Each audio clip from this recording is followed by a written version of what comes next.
Okay, we are live. Hey guys. All right, just so the viewers know, Jamie and I are in progress of getting set up, but we're going to start this so everyone can pile on. He's setting up, I'm setting up, and we've got some really good stuff here. So, Jamie, can you hear me? I can. Can you hear me?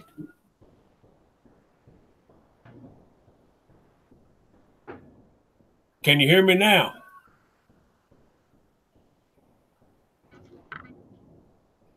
Can you hear me, Jamie? I can hear you. Can you hear me? I can. I think my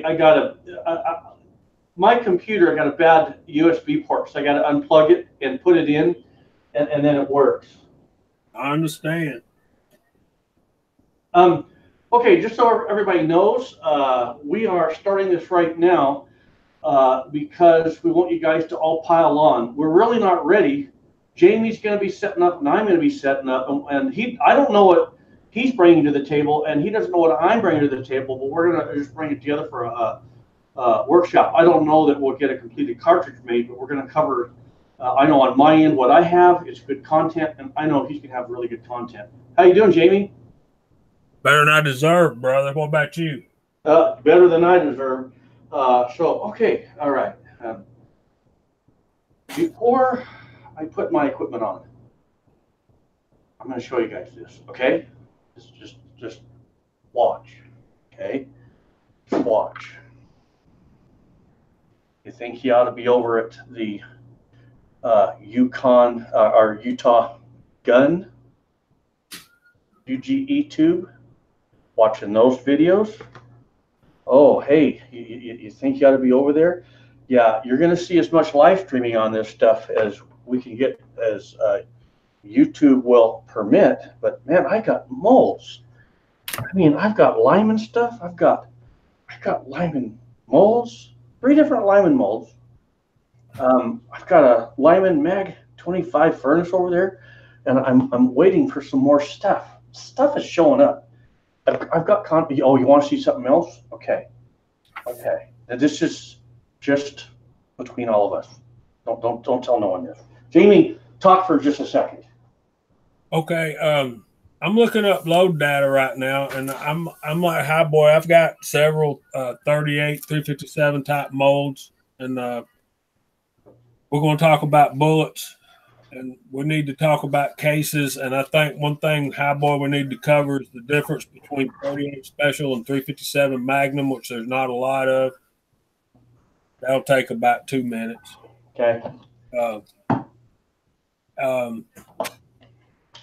What goes on in the background before we ever get to the point where Highboy and I are today is brass prep.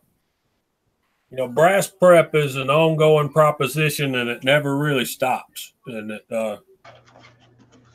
you're always starting. Like my wife bought me the Harbor Freight dual drum rock polisher, so I'm just starting into the liquid tumbling, wet tumbling, and I built myself a bigger drum to go in that thing. But one thing I noticed just since I've had it since Christmas is those rubber drums that come with it. They're small and they don't hold a lot, but man, they sure do run quiet as opposed to the one I made out of 4-inch PVC. And so I've got this brass that I did the other day, and this is what I'm leaning toward using. Now there's several different head stamps, but that's all nickel plated brass, and it turned out very nice. Can you see that? Nice. So this is all 38 Special as opposed to 357 Magnum. You want to tell them the difference between the two? Yeah, and we'll get into that. I want to show something. Can we hold it right there? Yeah. Okay. So I'm just going to show you guys this, and then I'm going to start getting my equipment set up. I've been running since my live stream. So, okay. Another reason you should go over to Utah Gun Exchange and Gun Streamer. You'll never see this build here. Oh no. And how do you take this by Palmetto State Armory and make it even better? Oh, you'll never see this here. No, we can't do this here. Follow over there, because here in the next week or two, those videos will be rolling out, and it's going to be putting this together for all the links provided, and you can follow along. And you know, once Utah Gun Exchange, I'm hoping they're going to have live streaming. I'm hoping, and we'll have live streams over there, and we can do this kind of stuff real time. So, okay, this is what I'm going to do now. I have to get my equipment set up. Can you, are you able to read the comments, Jamie? No, but I will be able to in just a minute. If you give me a second. All right. So, you know, and I got my components. I just need to get my my equipment set up here, and I'll be ready to rock and roll. And okay. So right now we've got Michael Swarm, Stanley Hammer, Chico Wise. Hey, Chico. Echo and the Bunny Man. We're showing 18 watching. So thanks for dropping in, guys. I'm going to do something here. This will help people.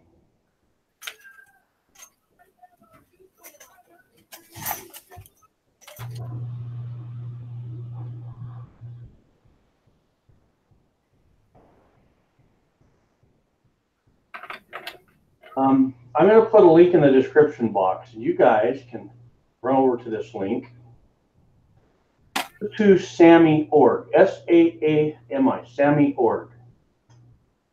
And you will see that 357 Magnum, go to the table of contents. We have 357 Magnum, we have 38 Special, and what you're going to do is you're going to scroll down until you find 38 Special.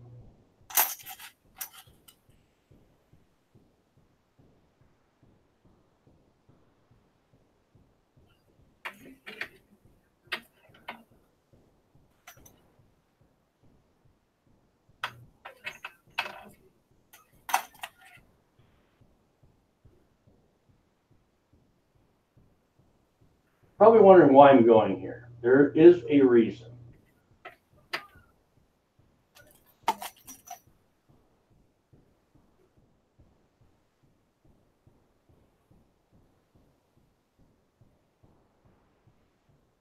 Yes, Chico, you roll Crimp 38 357 Magnum. Okay. So scroll down so you hit 357 Magnum, and then a little further down you'll see 38 Special. So those who are following along, click on the link I just provided. That takes you to SAAMI.org. That takes you to Pistol and Revolver. That's the drawings and the chamber drawings. And scroll down until you're at 357 Magnum and 38 Special. And then I'm gonna keep trucking. I'm gonna pull my Dillon Square Deal B out. I'm going to show you guys how I use this, what I use it for, and I kind of think that after I explain this, some of you are going to sit back and itch your chin and think, wow, that is actually a pretty cool setup. And you just might want to check this out, okay?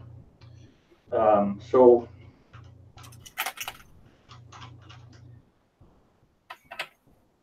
all right. I'm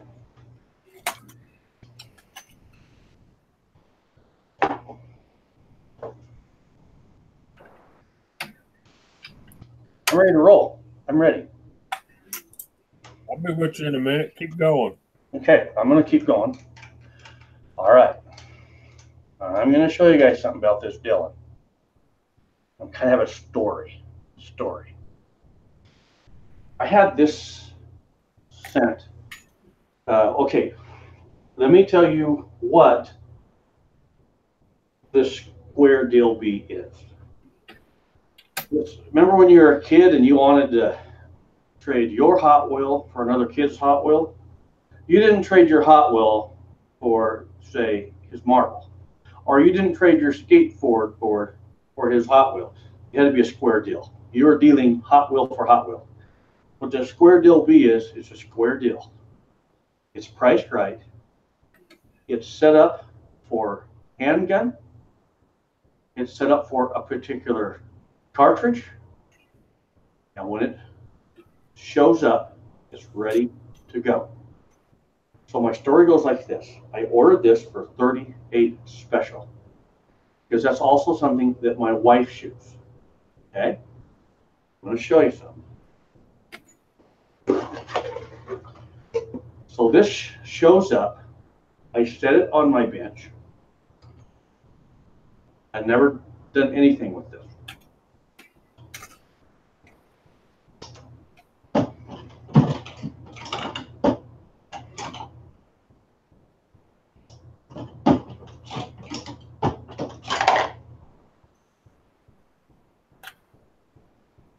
Just add powder and primer. This comes, I'm not making this up. I did a video on this. Dillon has this set to where you are roll crimping at the proper upper 90% of the crimp groove. That's how this comes set up. So back when I got this and I got my 650 and my 550, I also got this. And in my mind, I was thinking, oh man, I want to get the 650 set up for this caliber, this caliber, this caliber. And I want to get the 550 set up for this caliber, this caliber, this caliber. And I have this set up for 38 special. Now, I can load 357 mag because those are 38 caliber. The only thing I have to do is adjust my seat depth, and my powder charge accordingly. Okay, this I can go either way. Now, I can load other handgun calibers. You order it like if you want to do 9, 44 Magnum, 44 Special, you order that, and you just literally take everything off and swap it. Okay, but I got to thinking about it. I thought, this is what I thought. I thought, you know, I'd like to have a second Dillon 650, one set up for large primers, one set up for small primers. Dang, that's a lot of money. That is so much money. That Dillon 650 is really handy. It'd be nice if it was that way. I got to thinking about it. The calibers that I want to do major conversions on that for are my handgun. High volume. So really, I've got my 650 set up for 9 and 45, but I got to thinking, I could actually buy a Dillon Square Deal B at a pretty doggone good price. I'm not going to tell you what the price is because in 10 years it's going to be different. If you go to Dillon's website, you look at the Dillon Square Deal B, you're going to say it's a square deal. It is a reasonable price. It's set up for that caliber that you load a lot of, and it's high volume, amazingly high volume, okay? So what I am thinking for me is I'd like to get another one of these in 9 mil. So I have 45 auto on my 650. I have this set up for high volume 38 special, and I have another one of these set up for high volume 9. Okay, I don't need it set up for a 45 auto, but now think about something. If on my Dillon 550, I have that set up for, let's say I end up getting into AR-10 308. I can set my Dillon 550 up for 308. It's not quite as high volume as my AR-15. So I would take my 650, get it geared up for my 223 Remington. It is set up for that. So I have my 650 and 550 set up accordingly. I could easily go and buy 2 more Dillon Square Deal Bs, one for 45 auto, one for 9, and I could literally take the Square Deal Bs, line them down my bench, and what do I have? I have fiber loading presses set up for the ammunition I shoot the most. So your Dillon Square Deal B, that is going to be set up for your handgun, and it's high volume, very high volume. This will put out more volume than most guys will ever shoot. So what I'm going to do, this is pretty much ready. This is ready to go. I'm going, as we go through this, I will end up setting this up and I will run it. I'm not going to show you how to set it up because it's going to come pretty much set up. And I'll tell you, anyone that gets a squared LB, you get it. If you get a hold of me, groundzeroreloading@gmail.com, I would help you over the phone. I just told Jamie, you know, I don't mind helping people privately on this format right here. So if you get a squared LB, you get stuck, let me know. I'll help you. So, okay, Jamie, where are you at? Okay, I have my brasses ready, and this is all nickel plated, and these are a mix between Winchester Western and Remington. And the main thing I'm going for today is Go here. Let me put it on you. It's locked on. There you go. Re-show them that. okay. The only thing I'm wanting to use these because they're all nickel plated brass. And okay. You may or may not want to. Usually, what I do is I try to match my headstands, but I didn't have 50 Winchester, so I put 12 Remingtons in there. Next best thing. Okay. A couple things I'm going to say. First off, 2 reasons they have nickel-plated brass. But what's the original reason on why they came out with nickel-plated brass? Why is that? You asking me or the viewers? Anybody.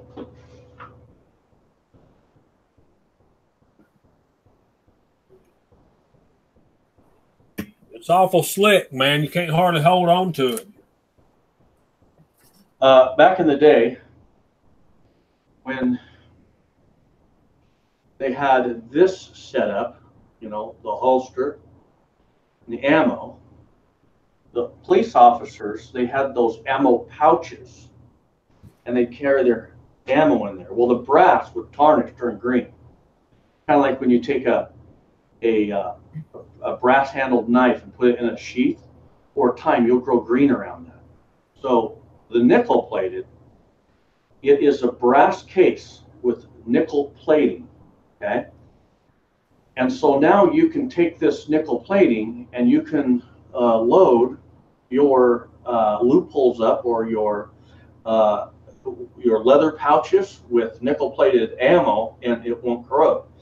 You could literally take a revolver and load it, and take a pouch with those cartridge cases and load it up, put it away in your drawer, and in 100 years, the pouch will look perfect. There will be no tarnish on the cases, and the revolver will function. Now, wait. Some guys say, well, there's an argument. Well, they semi-autos do, and we have ammunition from World War whatever. And but now wait. In 1,000 years, that revolver will function. All conditions perfect, the ammunition should function. Okay. What I'm saying, I'm not trying to bring this debate on, well, are revolvers better than semi-autos? No, but long term, that is an excellent way to store your ammunition and a firearm. Nickel-plated brass. So my nickel-plated, I don't really always shoot. I save some of that back for that one ideal reason. Not that it's the end of the world, but it's very handy to have, okay? The nickel-plated brass, it will tend to crack lengthways as you're stepping into higher pressure. When you're loading 357 Magnum, you'll notice that it won't last as long. You shoot a 460 Smith & Wesson, factory cases right out of the box, through a revolver, split. Tremendous pressure. Now that brings us to the second thing. Jamie said we're going to talk about the difference between 38 Special and 357 Magnum. Okay, Jamie, what's the difference between 38 Special and 357 Magnum? Basically, you have a longer case with 357 Magnum, therefore you can increase your powder charge, which in turn creates more pressure, which your firearm has to handle, and an increased velocity. Okay. More power, basically. Yes. And let me grab one of these. These are just some random 357 Magnum brass. These were dry tumbled. I don't know if y'all gonna be able to see if I can. You're looking at. I could measure them with my calipers, but I don't know quite how to hold it up there so y'all can see it. But if you can see, let me just try it this way.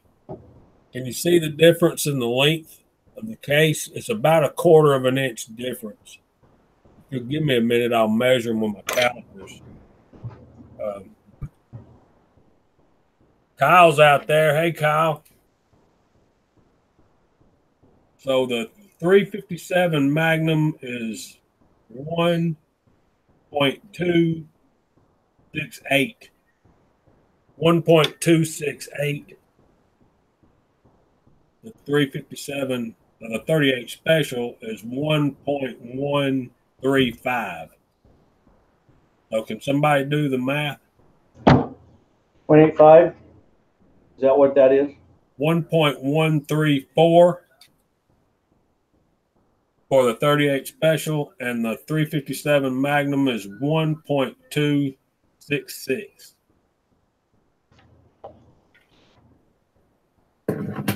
6.7 thereabouts. So yeah, about 1/4 of an inch, about 250 thousandths, which is 1/4 of an inch, right? So one thing I've learned watching Highboy reloading is when we start a reloading project like what we're doing today quickly, what is the first thing we identify? We've got our brass going because the brass prep never stops. We've got a first thing we got to do is identify our bullet, correct, Highboy? That's right. Can I address length a little bit here? I want to By all means. hang on. I'm having technical difficulties here, and some of you might see what I'm doing on my calculator.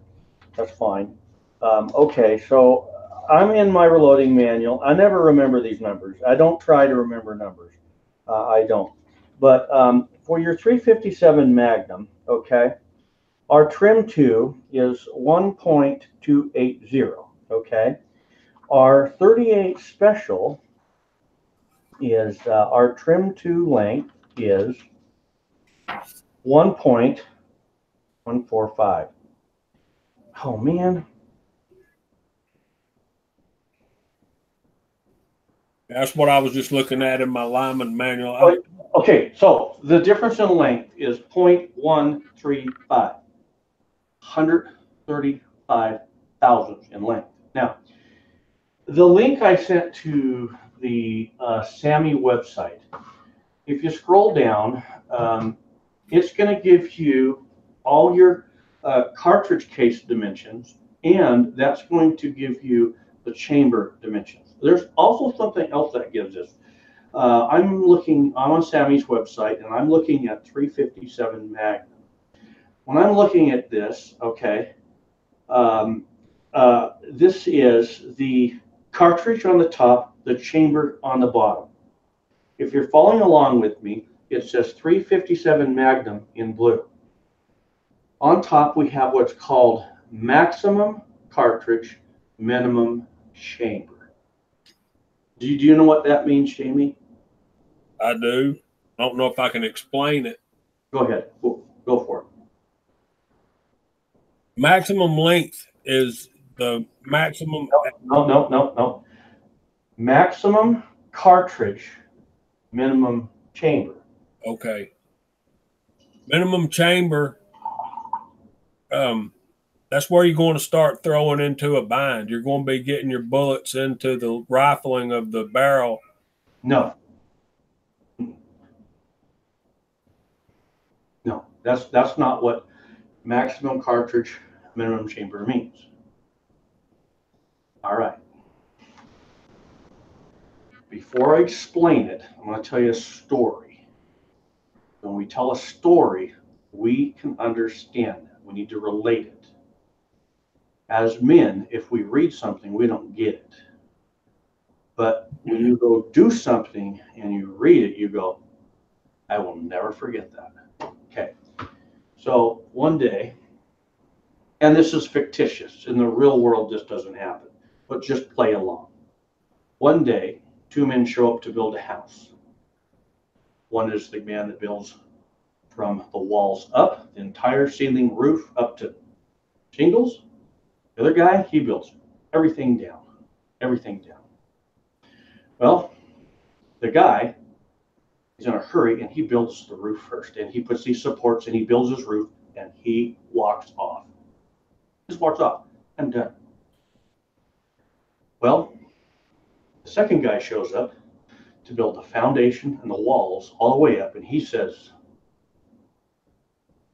I don't have room. This guy cut me short by X amount, whether it's a quarter inch, 3 inches, or a foot. We don't have fit. We don't have fit. Okay. Now that you understand that picture, I want the viewers to know that Jamie, he is an ammunition manufacturer. I am a firearms manufacturer. If I was a manufacturer of ammunition and firearms, I could send it to my viewers all fit. But it doesn't work that way. I make the gun. He makes the ammo. So all of you order my guns and you all order his ammo, right? And all of a sudden, loads of bacon gets in the ammo manufacturing business, and you order his ammo. And you guys say, we got a problem. Sometimes Jamie's fits, sometimes it doesn't. Sometimes loads of bacon's fits, sometimes it doesn't. Okay? Is everybody with me so far? Is this making sense, Jamie? Absolutely. Okay. So far, I'm with you. So now, so everyone understands. When I'm saying fit just like my example of the two men that built the house. I'm saying it won't chamber. It won't slide in. It's too big. The diameter is bigger than that chamber. Last time I ordered Jamie's ammo, you know what? It fit, but it was loose. It was loose.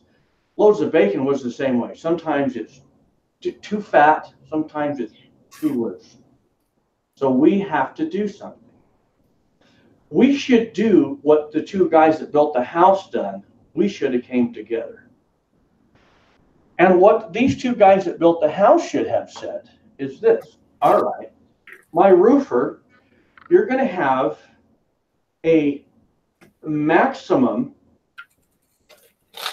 with a plus tolerance, and that foundation guy is going to have, the roof guy is going to have a min with a max tolerance, and the foundation is going to have a max with a min tolerance. And these tolerances are going to be very close.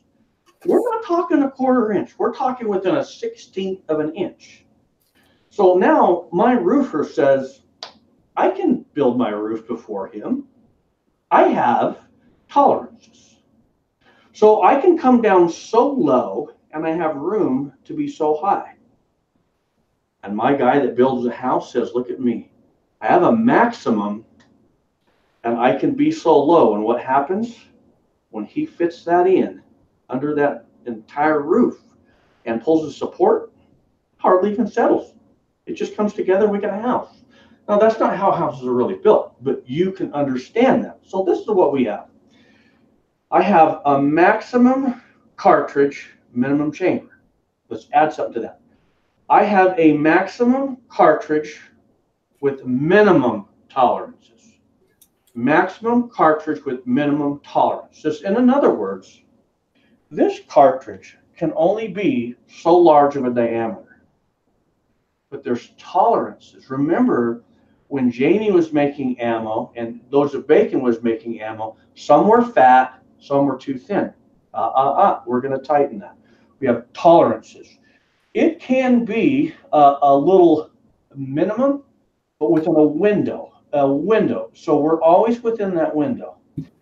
So now, Jamie and Loads of Bacon, they have a maximum cartridge with minimum tolerances.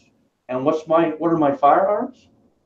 My firearms are a minimum chamber. My chamber is going to be so small, but I have tolerances. If it's going to be too big, it can only be within so much.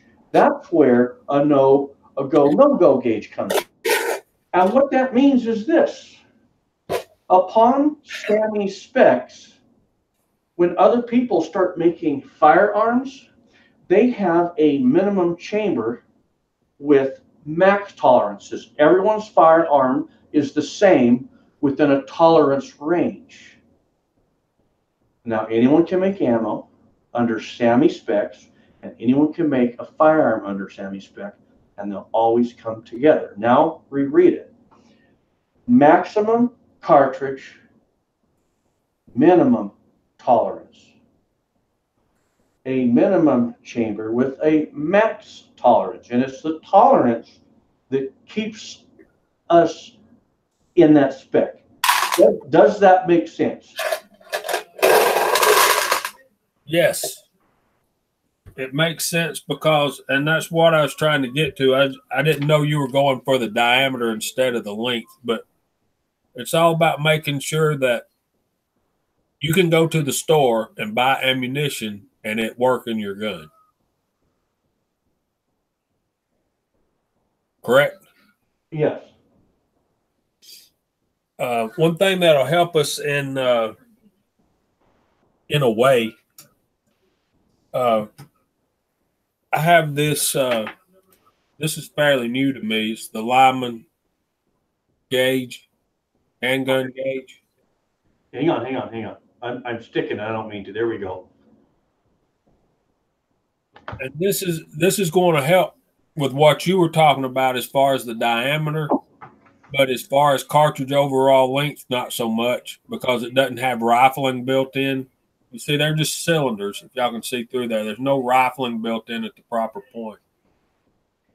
It does have a recess for the shoulder of your cartridge.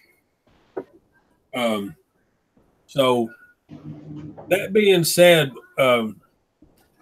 and we'll talk about bullets here in a minute. I've got several set out that I'm trying to decide which I'm going to load today. You might want to take a minute and explain how different cartridges headspace. On your rimmed cartridges, you're headspacing off of the rim, but when you're doing 9mm pistol, what I call pistol ammo, as opposed to revolver ammo, that's going to headspace off of the mouth of the case. And that's the reason we use crimp, a taper crimp versus a roll crimp. We use a roll crimp on revolver ammunition, taper crimp on our semi-autos. Am I correct about that? Okay. Yeah, I will. And I'm going to let me grab some dummy rounds. And all right, I'm going to kind of move this little lead for a minute. I don't know if we'll really get into working with this lead. These are good questions. I mean, these are great questions. All right. On your revolver, you headspace off of the rim, which means that when the cartridge lengthens, it's only going to lengthen so far back. As an example, on this GP100, when we have a cartridge case, I'm going to lock this in here. So when we have the cartridge case in the cylinder, when it lengthens or obturates, it's going to come back against the recoil shield. The recoil shield. It's a tremendous amount. It's hard. This is why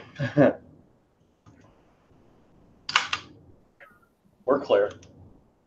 This is why you really can't achieve magnum pressures. A revolver will always trump a semi-auto in the way of internal pressures because your slide coming back can only take so much. That slide cannot take the abuse that recoil shield can.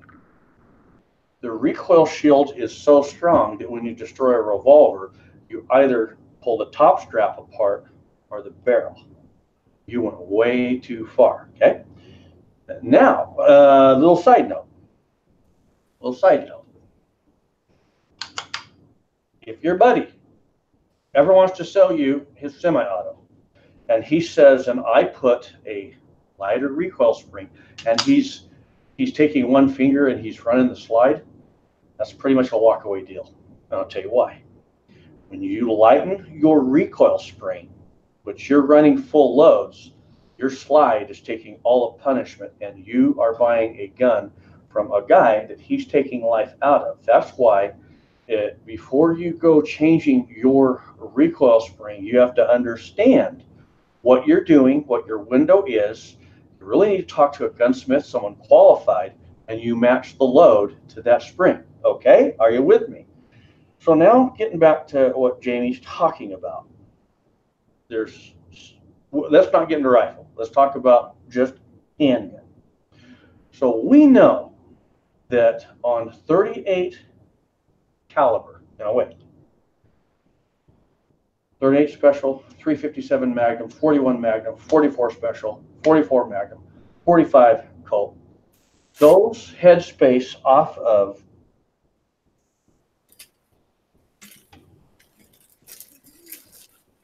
that rim, that portion of that head that extends out past the body of the case. Okay, it's going to stop that cartridge going too far into the cylinder, and then it only has 5 thousandths to expand against that recoil shield. So it's controlled within that 5 thousandths. Okay, now let's talk about semi-auto. What dictates on paper headspace is your trim length. What dictates your headspace on your semi-auto is your trim length. Oh, really?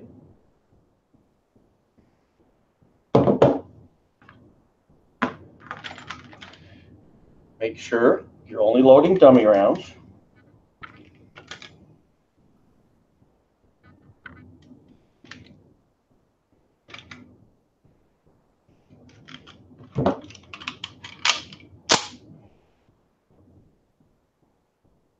Am I correct that when I eject the casing out of this, it is held by the extractor? And am I correct that that extractor is caught up in the right under that rim in the notch? So if this case within a degree is being held by not your ejector is what flips it out after it's out of the chamber. But we have a round that's in the chamber, and after we fire it, that ejector is going to pull it. I mean, the extractor is going to pull it. So that extractor is doing business with that case while in the chamber. So we can say that your extractor can play into controlling headspace. Now, extractors and cases can be sloppy, so it's not an exact science, but you got to understand that on paper, it's the length of the case, but you do have interference coming off of an extractor. It's only letting that case do so much movement in there. And the last time I checked, the amount of trim length on your case controls movement. So we could say on your semi-auto, anything that's going to control back and forth movement of your case, the way I see it, that does play into head spacing, okay? But your first criteria to address head spacing is proper case length. I'm just saying this so you're aware that your extractor is doing business with the movement of your case while in the chamber. It's doing business, okay? Now, so we do, it's gotta work, right? So in addressing headspace for semi-autos, you have to address that. Now,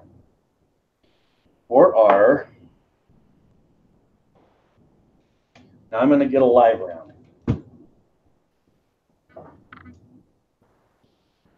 For our chambering of a revolver, it's controlled by your intelligence, your ability to put the round peg through the round hole. I'm going to say something. People that shake more, that's going to limit that. People that aren't, after they are. So your revolver, in the way of speed loading, whether you're loading a speed loader or by hand, you control the ease of chambering. But now that we take our semi-auto, I'm going to ask everybody a question. This is just how I see it. Other guys might not agree. If you don't, that's okay. I want you to tell me what my hand physically had to do with chambering that round. Absolutely nothing. And it's a very temperamental situation. You say, well, what do you mean by temperamental situation? Well, I say mechanically the gun is placing that cartridge case into the chamber. If you're loading for a semi-auto and you find that about halfway into it, you stop and your cartridge is not coming out of that magazine, your round is too long. But if you find that it's out of the magazine but pointing upwards and not chambering, it's too short. Okay? Temperamental in the way that I want every viewer to listen to this, and I would let anyone come onto my channel and stand here. I would let them present their facts, and I will present my facts. Your semi-autos gives you capacity and speed of reload. And for some people, they shoot more natural. I would never go buy my wife any semi-auto pistol to use in a defensive situation where she didn't have the choice of a revolver first. And you say, well, why? I say, in a perfect world, you put this in your wife's hand, whether it's a little 380, which I do not advise anyone to use 380 for self-defense, maybe as a backup, that's fine, but that's another argument. I'm not going there. I'm saying, why wouldn't I give my wife a semi-auto pistol? Well, it's very simple. If someone comes into my house, I'm coming around the corner and I'm doing business. I'm not going to pop my head up. I'm coming around and I'm doing business. And do you see how I'm locked out firm? I am very firm with this, okay? You know what some people do that shoot a gun on a semi-regular basis? Someone comes in and they go, no, with one hand. Even if they've been trained. If they've been shown by someone. Some people don't have genetics play into how you're going to handle your genetics play into how much recoil you can absorb, how your body's built. Genetic plays into your mind's ability to handle a weapon under duress. You take someone and you get them these lessons, and their adrenaline's not up, and you give that gun to your wife, and all of a sudden someone breaks in and she goes, "No!" She's gonna stovepipe. She wasn't locked out. She was never locked out. She had a great pistol. She had a great caliber, but her little hand, she limp-wristed, limp-armed the whole thing, and she has a rock in her hand, unless she knows to do that. But if she doesn't know to do this, she's not going to know to do that, and she's done. You've actually put your wife in a very dangerous situation, or someone with small hands, an elderly person. Whereas Revolver, God forbid, your wife or your loved one gets broken into, you don't want that. But if they come up with one hand, you want this. But at least if they do this, that revolver is going to fire. So one of the things that makes people, it's like the door, and it's a fact, from firearms early on in history, they had no accuracy, zero accuracy, just the sound of a gun, people ran. It's the same way today, unless you have someone they just want, they want to do business. Well, aren't you glad you had a revolver and she had 4 or 5 more left? So I'm just throwing this in here. People don't think about this, but I would never go get a semi-auto for someone that is not going to train with it and train with it regularly. Get them a revolver. Get them a revolver every time. Okay. So off the beaten track, but it is very, very good. It's good information. Okay. And what are we doing? We're loading for 38 special. Right there, the revolver. So now this brings us to what do we don't have to worry about? Well, we don't have to worry about not being able to load this. Your semi-auto length can play into function of the firearm. Not here. Okay. Was that too much there, Jamie? You there, buddy? Can you guys hear me? Yeah, man. I had they're playing music in the other room. Oh, that's okay. I was like, have I been talking to myself? At least I'm learning something. Okay, so I hope that that's not too much, okay?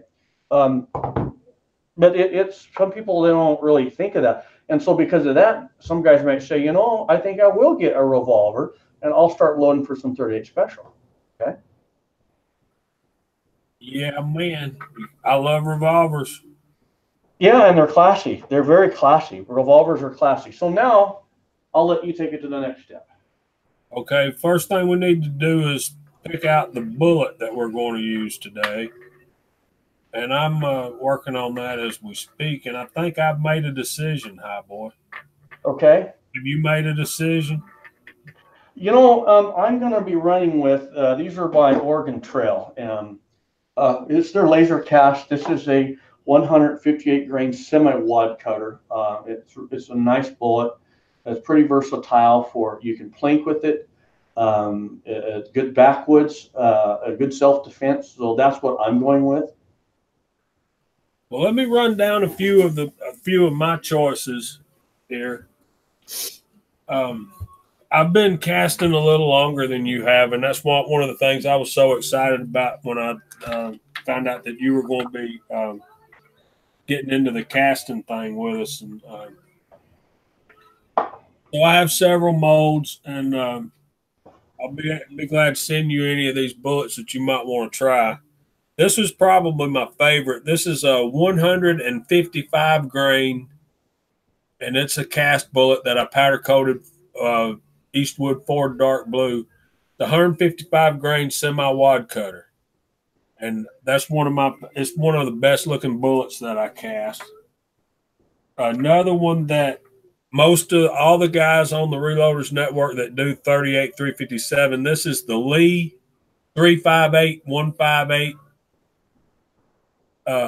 flat nose, round nose flat point. They all love this bullet, and I've loaded plenty of that stuff up and shot it. I've got That what that is, that's powder coated with copper penny, one of Bacon's colors. And here's one, same bullet in a Ford light blue. So they're just good looking bullets. One of the reasons I like the copper penny is you can take it to the range and folks don't know you're shooting cast lead bullets. They think you got it. I do want to say something that I think that once I work through my colors, I might end up going with the copper penny because it is kind of a neutral. For me, you know, I think that the better the bullet looks visually, the more correct it is. I don't want a bullet to look good because I think it's pretty. I want it to look because I think that's as close as I can get to verifying it's the best it can be. And once I get that copper penny, I really like that. I think that, and if I could find a powder coat that was more just of a plain copper, where it looks like a copper plated bullet, I think that would be. I'll probably do all my bullets that way.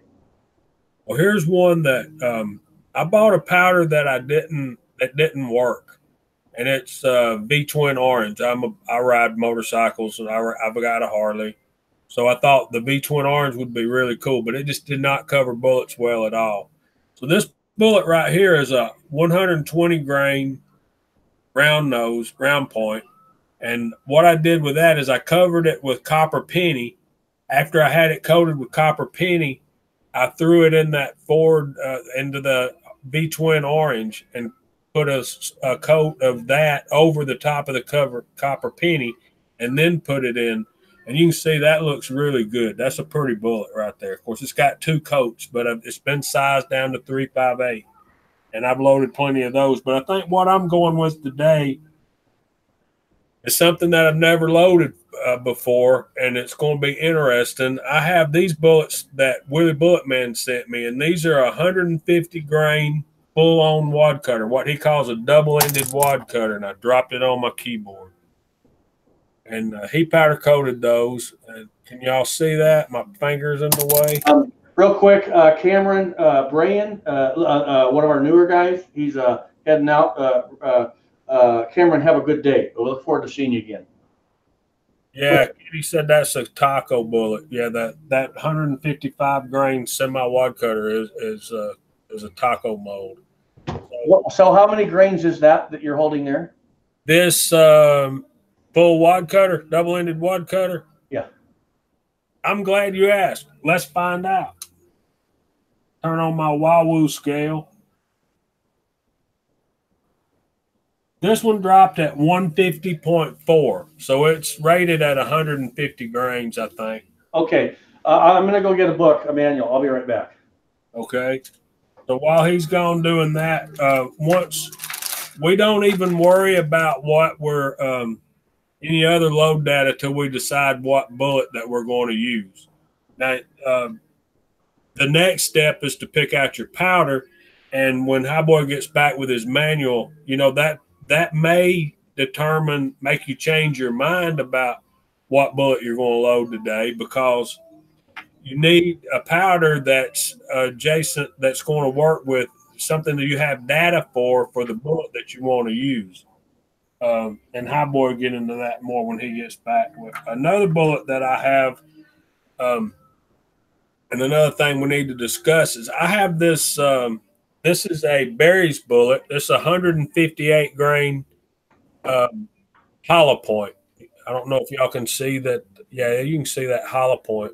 But one thing I like about this bullet, these are Berry's. I bought those, and it's a plated bullet, so you can't run it you can't run it over 1,200 feet per second. But you see how it has no lube grooves? Can you see that, Cowboy?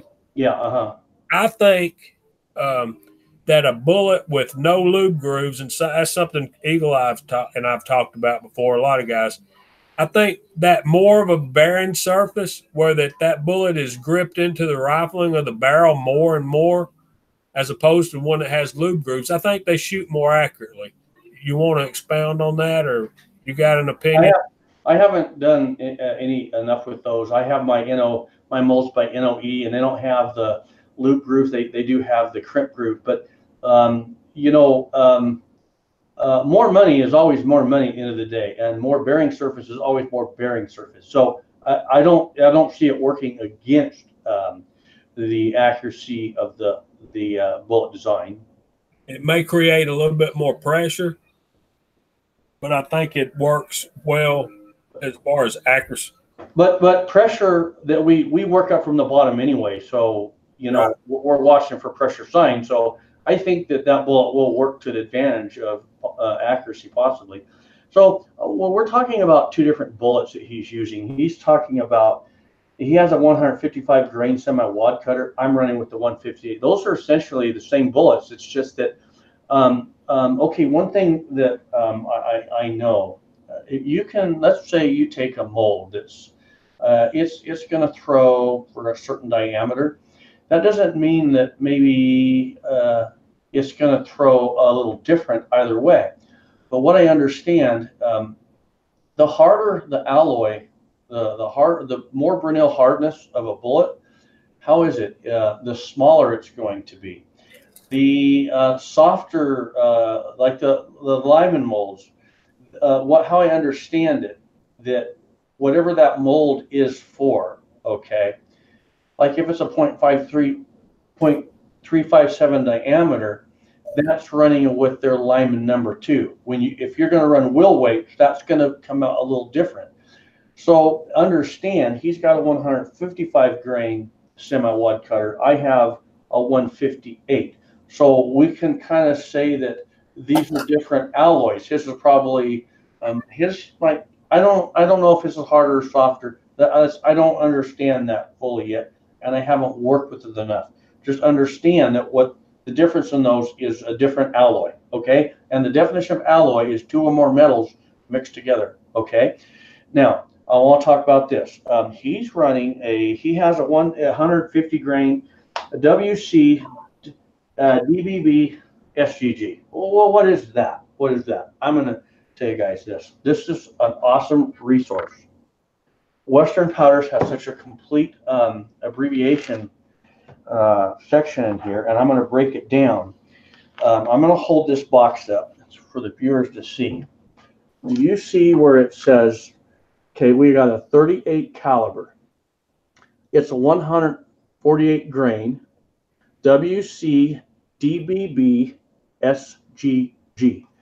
What does all of that mean? Okay, I come here to WC, and that's wad cutter. So we got a wad cutter. And then I have a DBB. A DBB stands for double beveled base. Your SGG stands for, I want to make sure I get it right. Well, I know it's single grease groove. I don't know that is in here. SGG is a single grease groove. So, and when we look, right in the middle you got your grease groove. Okay, so that's what that means. Now I'm going to tell you a little something about this bullet. Okay, one of the best target bullets you can get your hands on because it makes a perfect round circle in the paper. So your report back to your eye of shot placement is almost instantaneously. As soon as the light coming through that hole hits your pupil, you see it. And man, that's fast. But these are only out, they're not long distance. These are really fun to shoot rabbits with. At your close range little rabbit, man, they go right through. And I'm going to say something else. Some guys might not think these are good for self-defense, but they cut a clean hole. They go all the way through. When you go all the way through, you have 2 wound channels, and I would not want to get hit by one of these. So right there, man, you got to get, if you don't have this Western Powders hand loading guide, I would highly suggest this. In my opinion, and I've got them all. I don't know which one has Sierra or this. I think Sierra does probably the best job on their low data manuals. These guys are right up there. Very, very detailed, okay? I've read all, I'm telling you guys, I'm not saying, I've read that, and I've been through it, and every time I'm in there, it's like I grab onto something, I say, man, that's so awesome. So go ahead, Jamie, what are you going to say? That manual is available to download for free online from their website. Well, that's not the big version. They do have the thin version of that, and I say you got to get. I have those from years back. I don't get rid of those. Sometimes I have them around my shop when I'm doing several different things, but you got to get that big one. And I will tell you guys something, a little something. Okay, if you go to Western Powders and you purchase this and you send them an email, ask Rob Bear to personally sign it.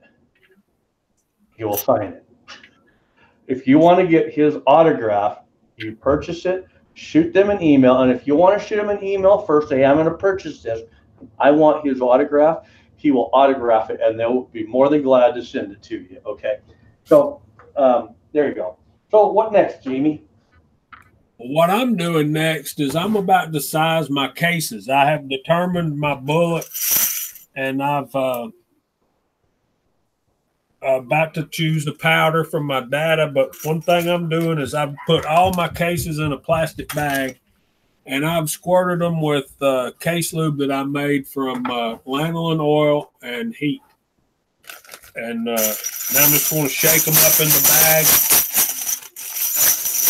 And I'm going to open them up and dump them here on the counter, and then I'm going to start sizing them.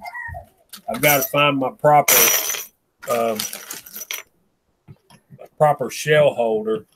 I was doing 30-30 earlier, so I just need to.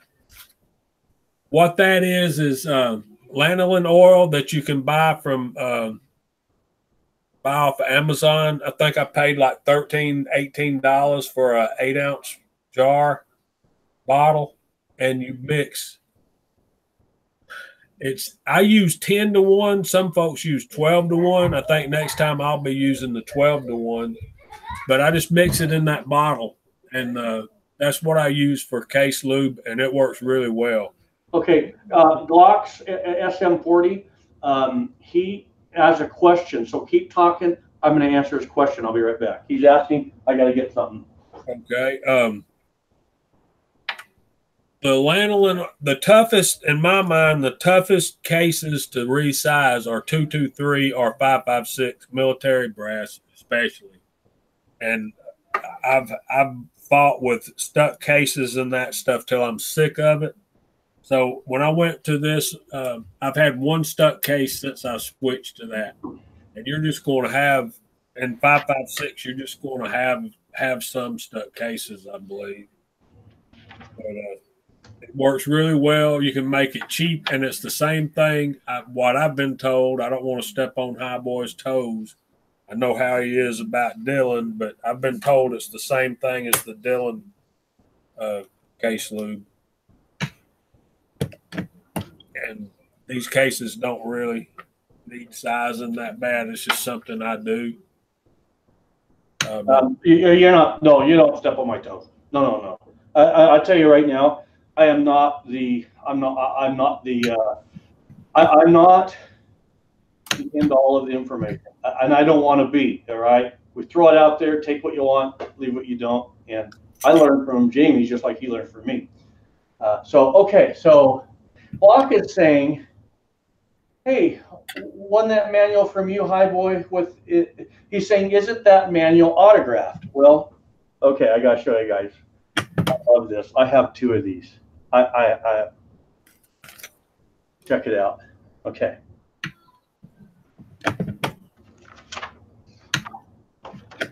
The owner, right here, the owner of Western Powder signed this.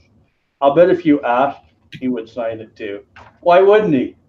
And then Rob Bear, and Rob put, "You'll shoot your eye out, kid." We have joked about that, and so he put that, and so I can't bring myself to use this.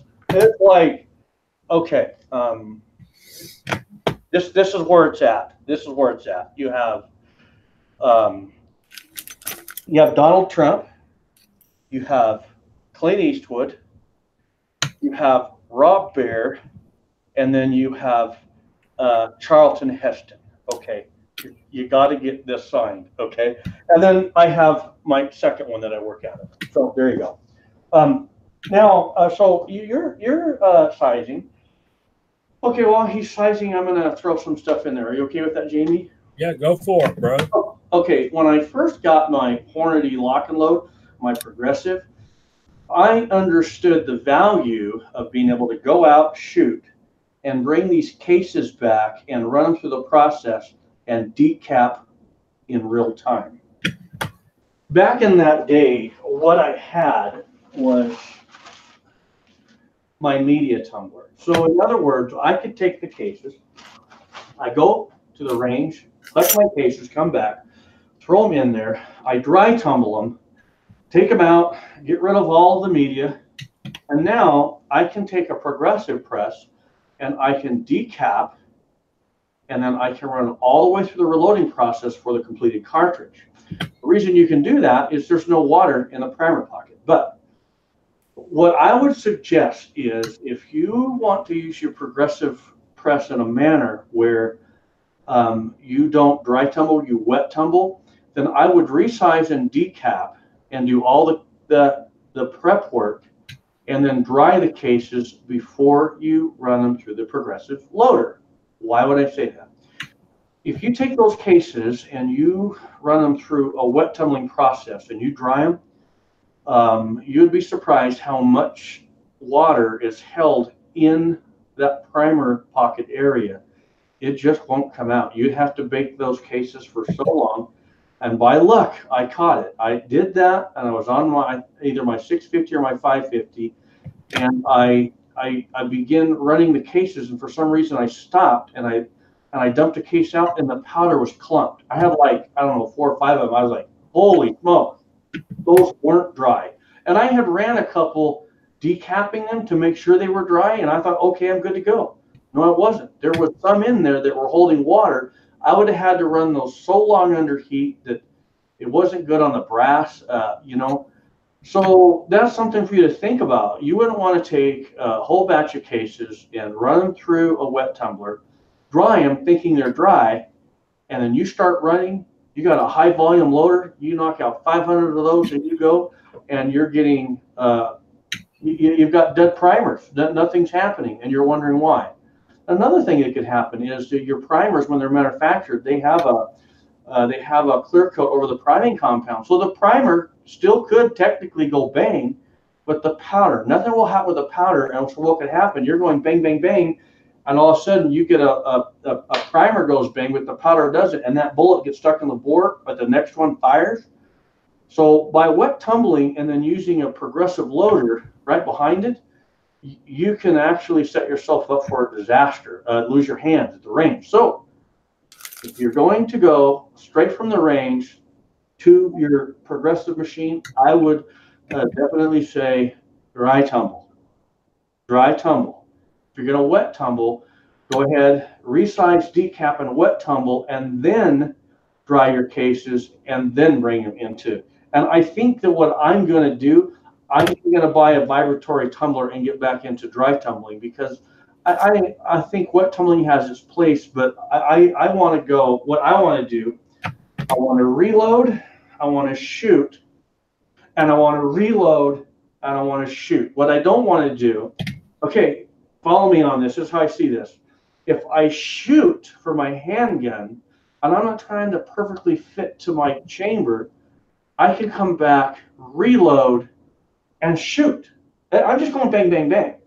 For my rifle, where I'm going to universal decap, okay, and then I'm going to size to perfection, I can wet tumble. So I think for me, I'm kind of going to experiment, just experiment, that's all, with wet tumbling and dry tumbling. But the dry tumbling has a place where I can cycle more through my loadings and get more shooting. That's just me, and that guarantees that I don't have a quenched powder.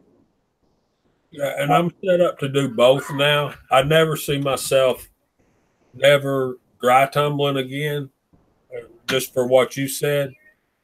But I can do the wet tumbling now, since my wife bought me the Harbor Freight thing and I built the drum.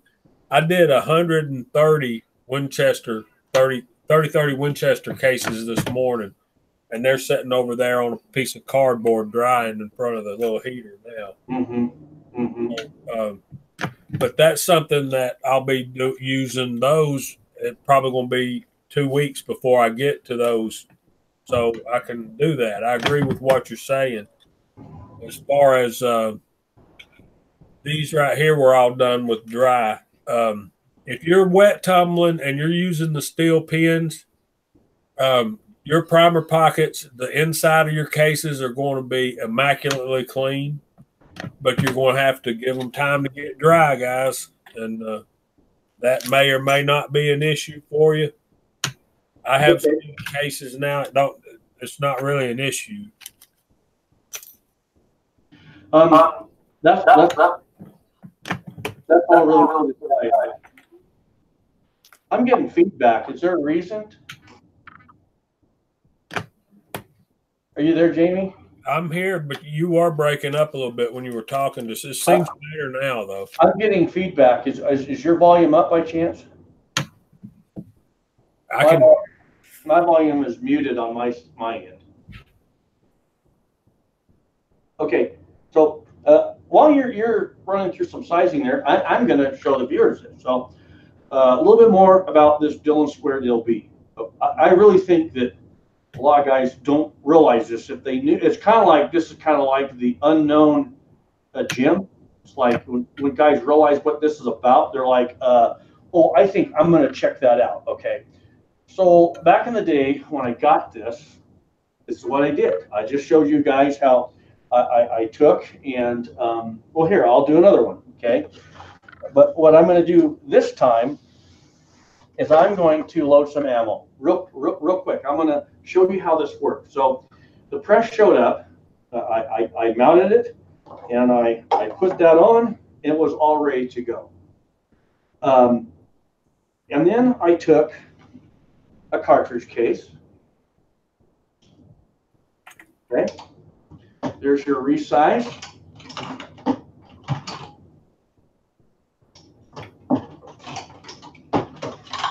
I'm like, you've got to be kidding me. Dillon sent that ready to pull the handle. They had that set to where I was crimping exactly where I needed to be in the crimp group. So this is what I did. I get my power. Gotta love Unique.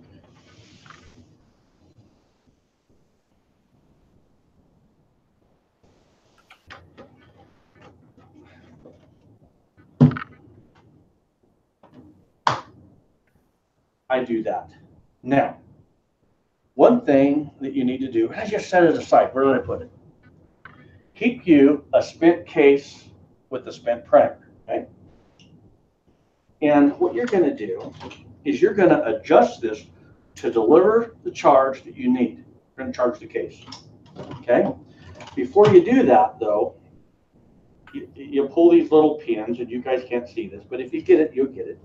You can pull the case out. What you want to do is you want to cycle it a few times. You're going to cycle this 3 times, and if you want, on the 3rd time, you're going to go over on your scale. Now, you guys can't see this. Okay, hang on. Okay, I'm not quite there.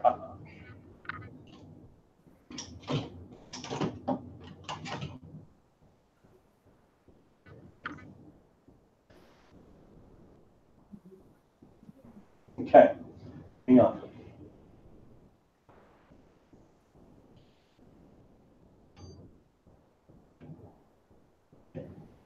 I re-zeroed that.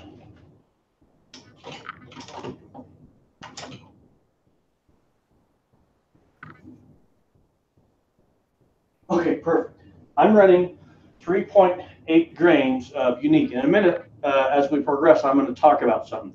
This load data manual only gives me 1 charge of 3.8 grains, and I'm going to talk about that. Some guys who go, I only got 1 charge. How do I deal with this? Hang on, I'll talk about that. So now, I have 3.8 grains, okay? Now watch this.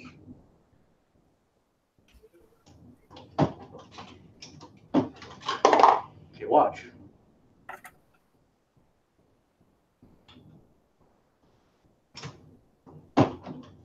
Oh, dang it. I don't have my primers. And you know what I did? I just loaded a live round with the spent primer. So, hey, when you live stream, you get sidetracked. Okay, so what I'm going to do, I'm going to let Jamie talk for a minute, and I'm going to put some primers in this, and I'm going to show you. Okay? Okay, Jamie, I'm going to turn it over to you. Okay, I believe Echo and the Bunny Men has the cleanest brass of anybody in the world. He's saying that he used to tumble one with walnut, one with corn cob. After that, he's ultrasonic cleaning it and then letting it dry. Dude, can I send you some of my brass? You, you clean it up and send it back. No, man, we don't. We don't really need to clean primer pockets. Technically, we just need to make sure that the hole is clean.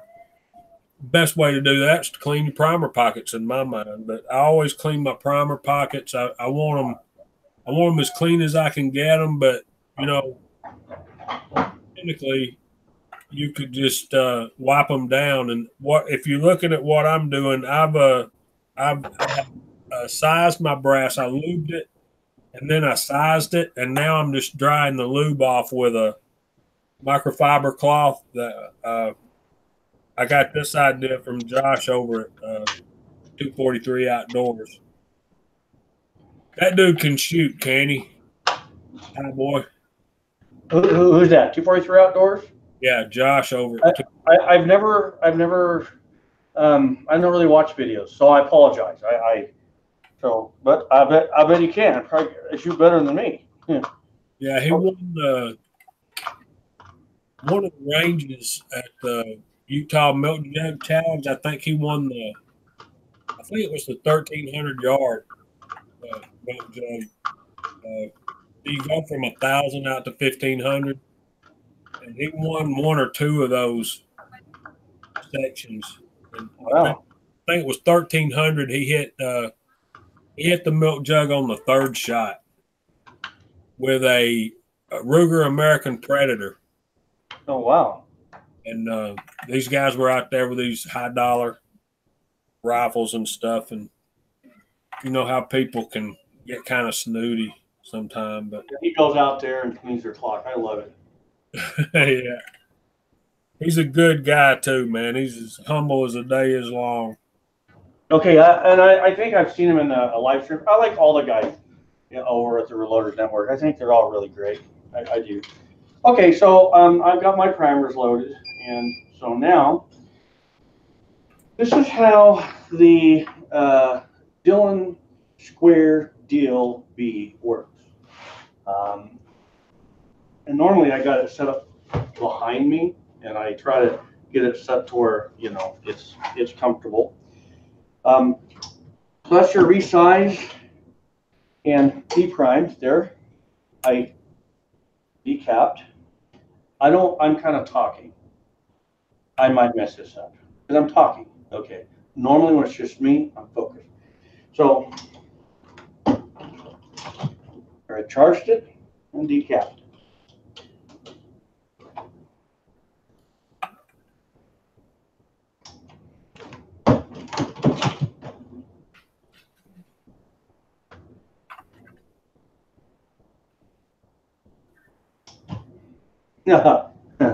And where do I get caught up at? Everyone's like, "Hi, boy, your machine's not working." Okay, something's hung up somewhere. But yeah, let me just. Okay, one of the things I like about Dillon, if you gotta run into a problem, remove the pin, move the cartridge, and you go. Okay, now.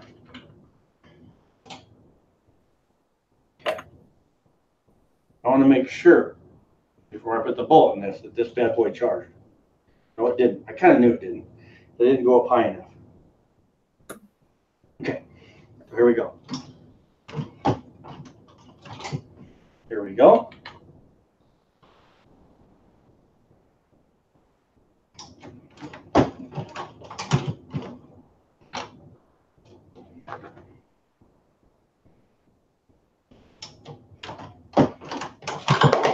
I'm making ammo. And there's nothing to set up on the dice. All you do, okay, I'm hanging up, and I'm not sure what I'm doing. Oh, there, I'm not pushing my first case in enough. Okay, what I found is if you have a problem with your machine, it's you. When I was hanging up that first case, I wasn't sliding it all away. It's not going to go if it's not all the way. So what I like about the Dillon, the square deal B, it came set up, and with the adjustment of your seat die, you can run whatever bullet you want. So all you're doing is adjusting the seat die to whatever height you want. You're dialing your powder measure in to the charge that you want to throw, and you're ready to roll. The problem with the square deal B, which presents an advantage to the reloader, is it's such high volume. I don't use this a lot because when I'm ready to load up some 38 caliber, I load a bunch of it. Well, that lasts a while, so you don't use it a lot. But the nice thing is you could get this conversion kit for whatever other handgun caliber you shoot, and so you can switch it over to that. So one machine you can get set up for multiple calibers, or you want, you can, these are affordable enough. You could buy a 9mm, you could buy a 45 auto, you could buy a 38, like is in my future plans. That's where I want to be. Instead of buying a bunch of 650s, I could just buy several of these, and they stay set up for that dedicated cartridge, and it is as easy as this to run. I'm not going to sit here and keep running this because when you run this, you want your concentration here. And so it's unfair to me to do both those. But I think that for someone that wants a high volume and they don't want to put a lot of money into a machine, this is the way to go. Now, I had a guy tell me that these handles break. Well, I saw a picture. On the internet, you see a picture of one of these handles broken. I'm like, oh, give me a break. So a picture floating around of one broke. No one could ever show me another one. But I don't care. If there was 10 of these handles broke, Dillon send you another. I called Dillon and I said, hey, I got this clown, you know, he's just trying to just friggin' bash. And he goes, you break that handle, we'll send you another one. There you go. A fantastic machine. Now, I want to address something, and then I'll let Jamie carry on. The load I'm running on this, here's a couple things for you. Do you see this unique? This unique is a full functioning powder. But why would I be using this and not this? It's because this load I've developed off of this powder. Okay? I'm going to be shooting this up through my 45, but for this 38 caliber that I'm running, I'm running off of this jug. Okay? If you change components, you got to redevelop the load. Another thing, the reason I wouldn't want to use this powder is now I want to get into this. On this recipe that I'm running for this bullet, it's calling for 3.9 grains of unique. It's not giving me a min charge and it's not giving me a max charge. It's just a single charge that you're going to run off of. Okay? Well, these are for Cowboy action loads. My wife can shoot these. Bang, bang, bang, bang, bang. It's a really nice load. So, first off, because I'm running a single charge, I have verified that this old powder of unique, and I almost went through what was left in it. It was about that full, and I'm down to about there. It functions, but it's not what it was years ago. So that would tell me I wouldn't want to use that for something where I've got a single charge, or I wouldn't want to use that for a load where I'm at the basement, because that might not have enough ump to do the job. So I'm going to use that for a load where I have a min and a max, and I can use that somewhere in the mid-range. And the reason I'm shooting that for 45 auto is 45 auto doesn't develop a real high internal pressure. So what I do, I get to just burn that up and go bang, bang, bang, bang. Okay. Now, this brings us to this. I'm running 3.9 grains, 3.9. Okay. Every once in a while, someone will say, I'm looking at a load, a Cowboy load, and it's calling for X amount. What's up with that? Okay, this is all you got to know. That's what you're going to dial that into. Don't question low. Don't question high. These aren't accuracy loads. Cowboy actions, you're just hitting a still target. We're not after accuracy because really, if you think about it, oh, here we go. Here we go. And I'm not a Cowboy action shooter. I don't do anything like that. But for Cowboy action shooting, you're only going to have so much accuracy. You're about shot placement as fast as you can get. So what these are mid-range loads that perform really well with minimal recoil. That's the whole idea. But this leads us to this. How do you dial your powder measure in for 3.9? It's very simple. Some guys say, well, okay, I want to use this Cowboy load, and it's calling for 3.9 as an example. He says, well, what if I'm a little high? I say this.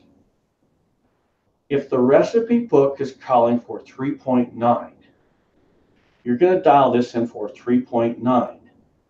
And you're going to run multiple charges and weigh all of them. And based on the highs and the lows, you should have some that are going to be 4.0 and some that are 3.8. And that is where you want to be. If they're all coming out at 3.7, no. Bump it to 3.9. It's okay that it's not 3.9 every time, but one will be low, one will be high. One will be low, one will be high. So 3.9 doesn't mean it has to be 3.9, but your average has to be 3.9. And that, when you're running a single charge Cowboy action load, that's what you're going to set that for, an average of 3.9, okay? Does that make sense, Jamie? Yes, sir. And I would just add to that, for Cowboy action shooting, these double-ended wad cutters that I'm using would work really well. And the charge that I'm going to be using is going to be about what you're talking about. I think I'm going to be using tight group today. So I have my bullet. I've got my cases are sized. I've picked out my bullets, and I've in case if y'all were watching what I was doing, I put my bullet sizer in my little single stage press just to make sure that I had already sized them. Because if you load rounds and they're not sized, you're going to have issues when they get inside the case. You're going to have some chambering issues. Let's see if we can back up for a minute. Chico Wise said that for plinking rounds, you don't need to clean the primer pockets, but for precision rifle rounds, it must to clean the pockets. I always clean mine. I know you don't technically have to, but it's imperative that your the pilot hole there is very clean. Can I add on to that? Go ahead. Was that all you wanted to say? I don't want to interrupt, but I want to put my thought into that. So keep going, and when you're done. Well, you probably need to go ahead because Chico's got a question for you in the chat room. Okay. All right. Do you have to clean the primer pocket every time? I want to shoot. I love to reload, but I want to shoot. This is what I would say. On everything you load, do not spend time on the primer pocket until you need to increase your accuracy. On my hunting application of my 44 Magnum, I take the time to really do a good job. I don't care that it looks like a chromey Harley Davidson. I just want it clean. Color discoloration will never ever take away from any accuracy, not even your rifle. It just looks really good. But on the rest of my handgun, high volume, I do not mess around with that. I do not have time to clean those primer pockets because I want to shoot. So you're not wrong if you want to clean them, but I think what some guys will, I think every shooter that reloads will come to this. There comes a time where you say, man, I've been spending a lot of time on these cases. I just want to shoot. And I realize I'm not about accuracy. I'm just about volume. So it's to each his own. If there's nothing wrong, if you want to do that. But for me, these 38 special, no way. All of these are, if I remember right, I just went over to my 5-gallon bucket, pulled them out, they're decap, so that tells me I deprimed them, and I just cleaned them as minimal, and I'm running them, and I'm not looking at the primer pockets. And another thing, if you're dry tumbling, you could get corncob media in the flash hole, but by me running this process where I'm resizing again, it's going to punch that out. But if you get a little corncob media in a flash hole, the primer's going to take that out. It's going to go, and that's well, I've talked with professionals in that world, and they say that's why they use corncob media, because it's not going to stay. So we got a question. What's the question by Chico Wise? He was asking a question about the square deal B. He said, doesn't the square deal B require different dies? It comes with the dies. It comes set up. When you order the square deal B, I ordered it for 38 special, and I put it on my bench. I grabbed this 158 grain bullet. Okay. I think I've ran 2 boxes over this in a time. Maybe, I don't know, 1 or 2. I can't remember. I really can't.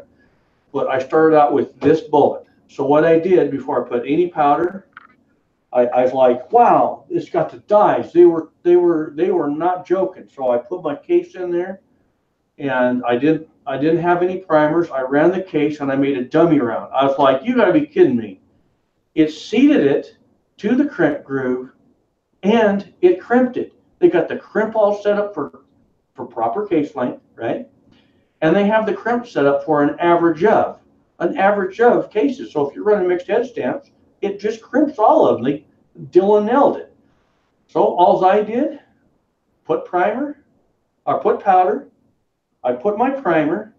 I got my powder set to my 3.9 grains of unique, and I'm making ammo. I never had to adjust my dies. That does not mean you're not going to have to tweak.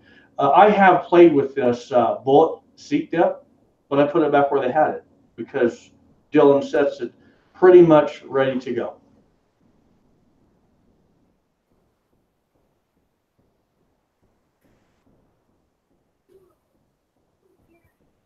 Okay. What's PP mean? Chico Wise saying, yes, I agree with Eagle Eye shooting. The stainless steel pins do very well in PP. What's that mean? Primer pockets. Oh, okay.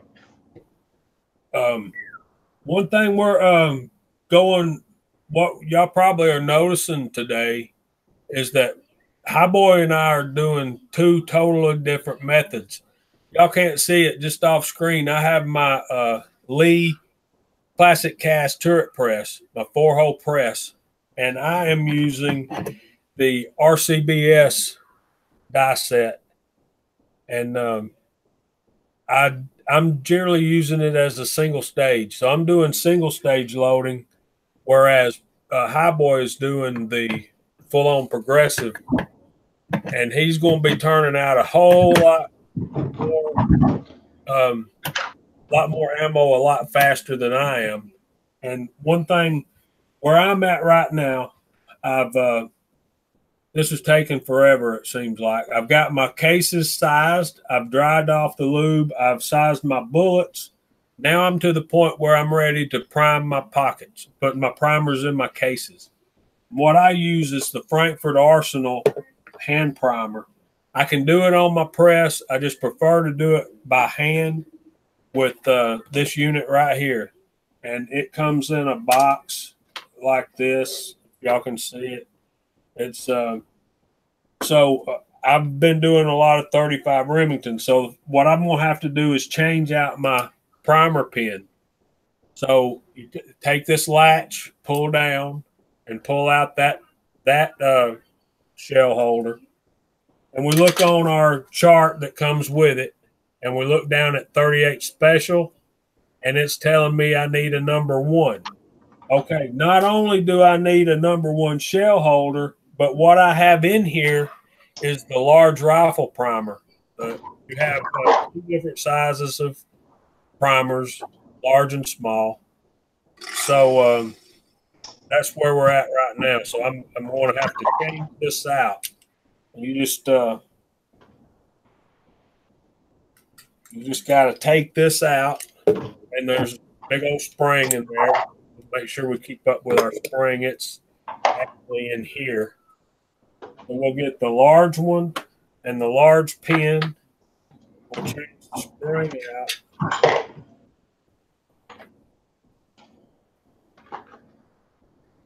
We'll put our small one in there.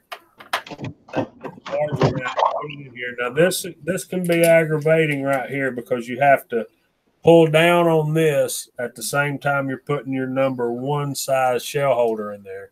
But what I like about this unit, I've done it enough to where I can do it fairly easy. You have this adjustment that supposedly changes your seating, your primer pocket seating depth. But we want to make sure that our primers are in there and they're past plumb. So I generally just turn it all the way up and leave it there.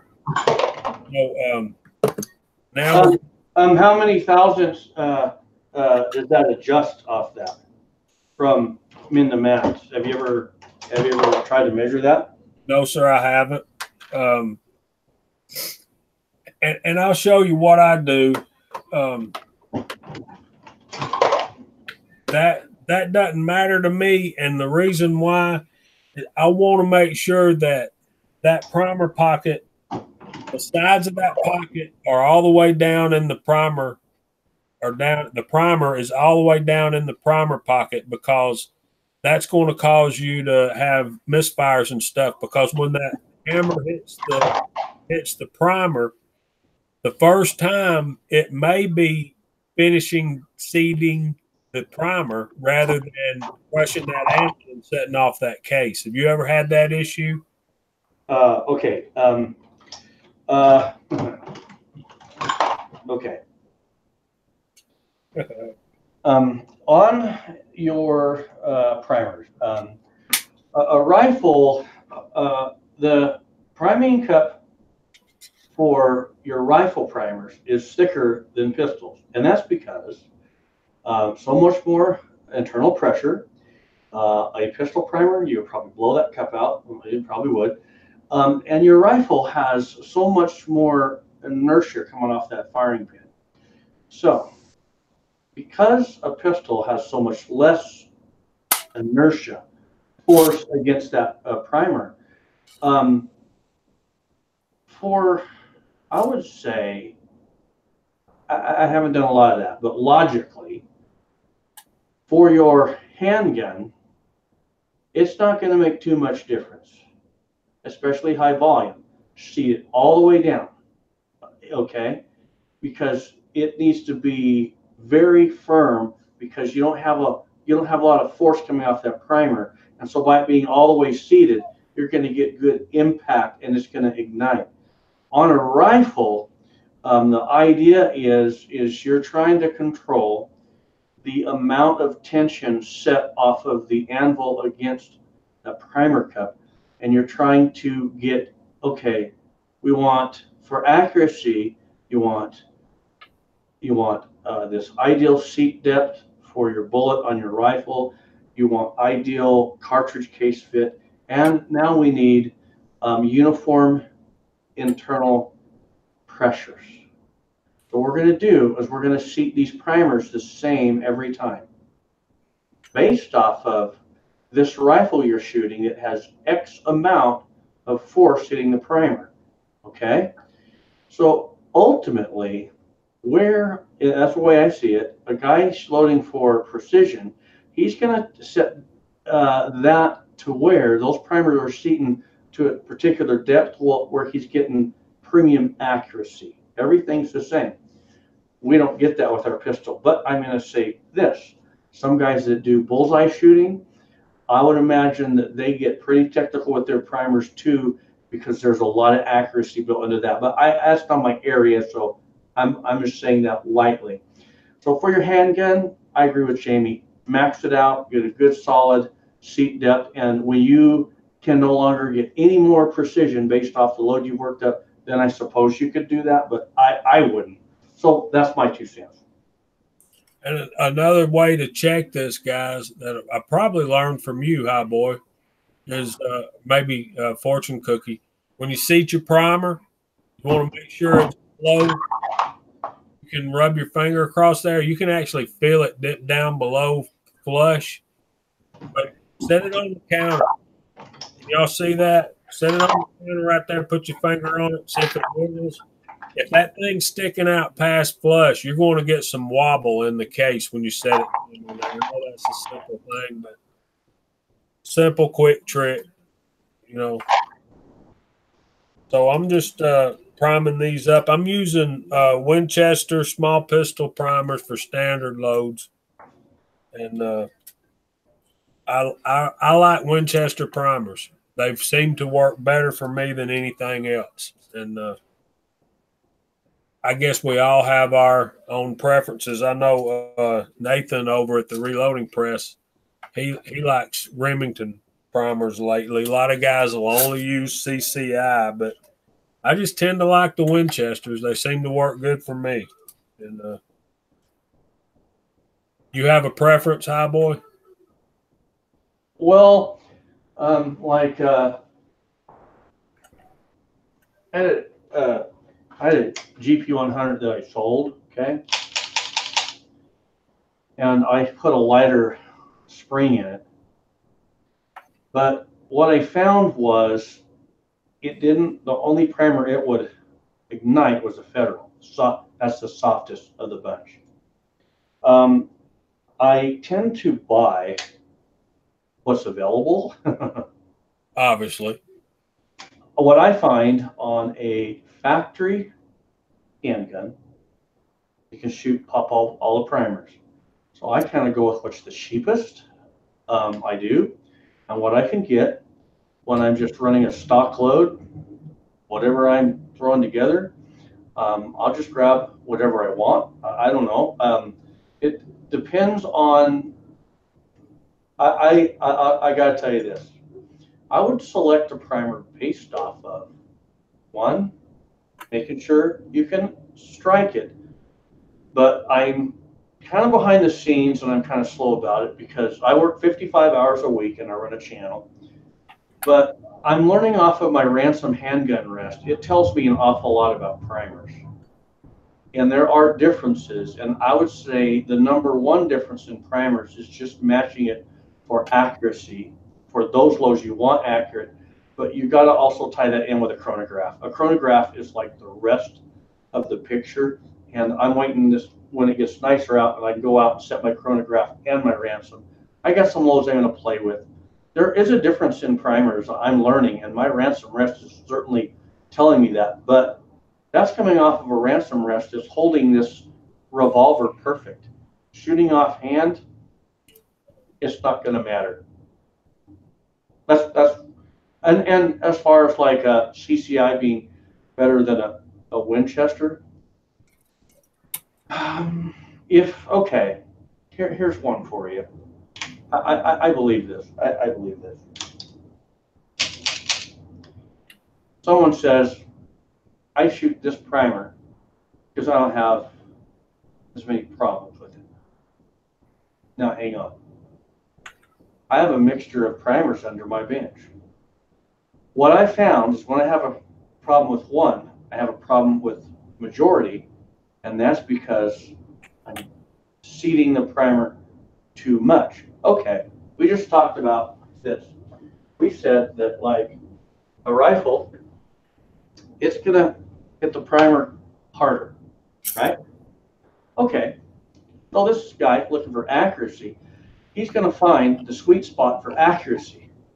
This tells us that you can change the tension in between the anvil and the primer cup. You have the anvil, and you have the primer cup. And in between that, you have priming compound. When it squashes it, it goes bang.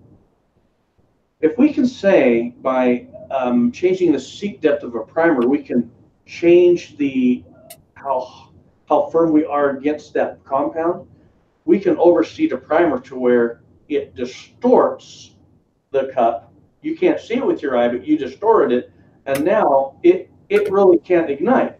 So when I have guys and they say, I don't get it, I'm having these light primer strikes. I say, you're not having light primer strikes, bub. You overseeded. And some of my guys, they have went out and bought a hand primer, and they said, wow, problem fixed. See, it wasn't the primer. I find if you have a problem with the primer, I find you're overseeding. And think of it this way. Sometimes I kind of laugh. Think of you as being an engineer that designs primers. You're sitting at your desk. You've been in this world for years, and you know something. You know that regardless of these guys that design these primers, Federal, they know the guys at CCI. CCI, they know the guys over at Remington. And they're in the world of making primers, and they know something. Within tolerances, they all work. They all work. And when they get a rash of guys saying it doesn't work, they know something. That reloader's doing something wrong. So I would say it's not that Winchester's a better primer. I would say that if you find that a primer's not working, I think most of the time it's the reloader. He's overseeding the primer way too hard, and he's creating. I'm not saying that some primers don't fail, but for my life, I've shot all the primers, every single one of them. I had a guy, he told me this. He said, I hate this 22 ammo, this 22 ammo.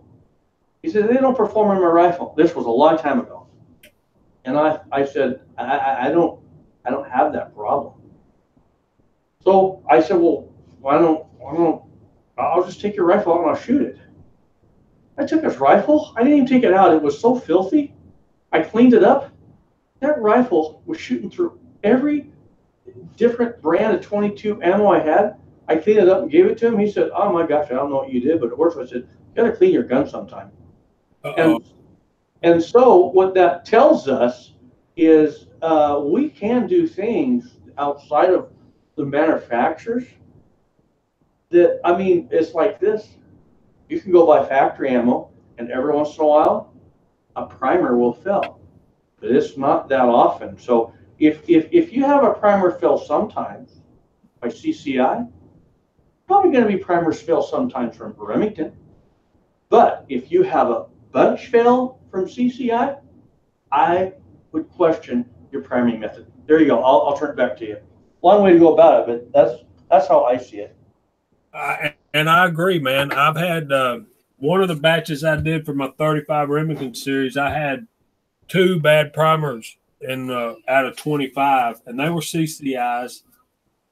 And I was trying to prime off my press, and I was just pushing down too hard on the handle. When I'd go back, you prime on the upstroke, and with the Lee priming system that's on this particular press, it's a little bit less than ideal. So yeah, I was crushing anvils. And another friend of mine, Willie Bulletman, was having the same problem. He called CCI, and he said they told him nonsense, that those were meant to they want you to crush those primers.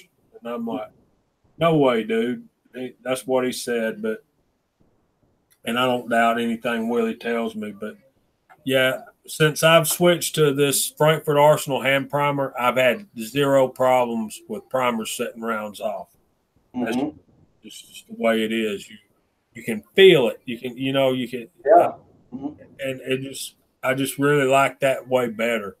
And I'm not the only one. I told one of my viewers it this way. I said, imagine this. You're in a gun shop. You got 2 guys. One reloader says, well, I like this primer because it's a better primer. I have better luck.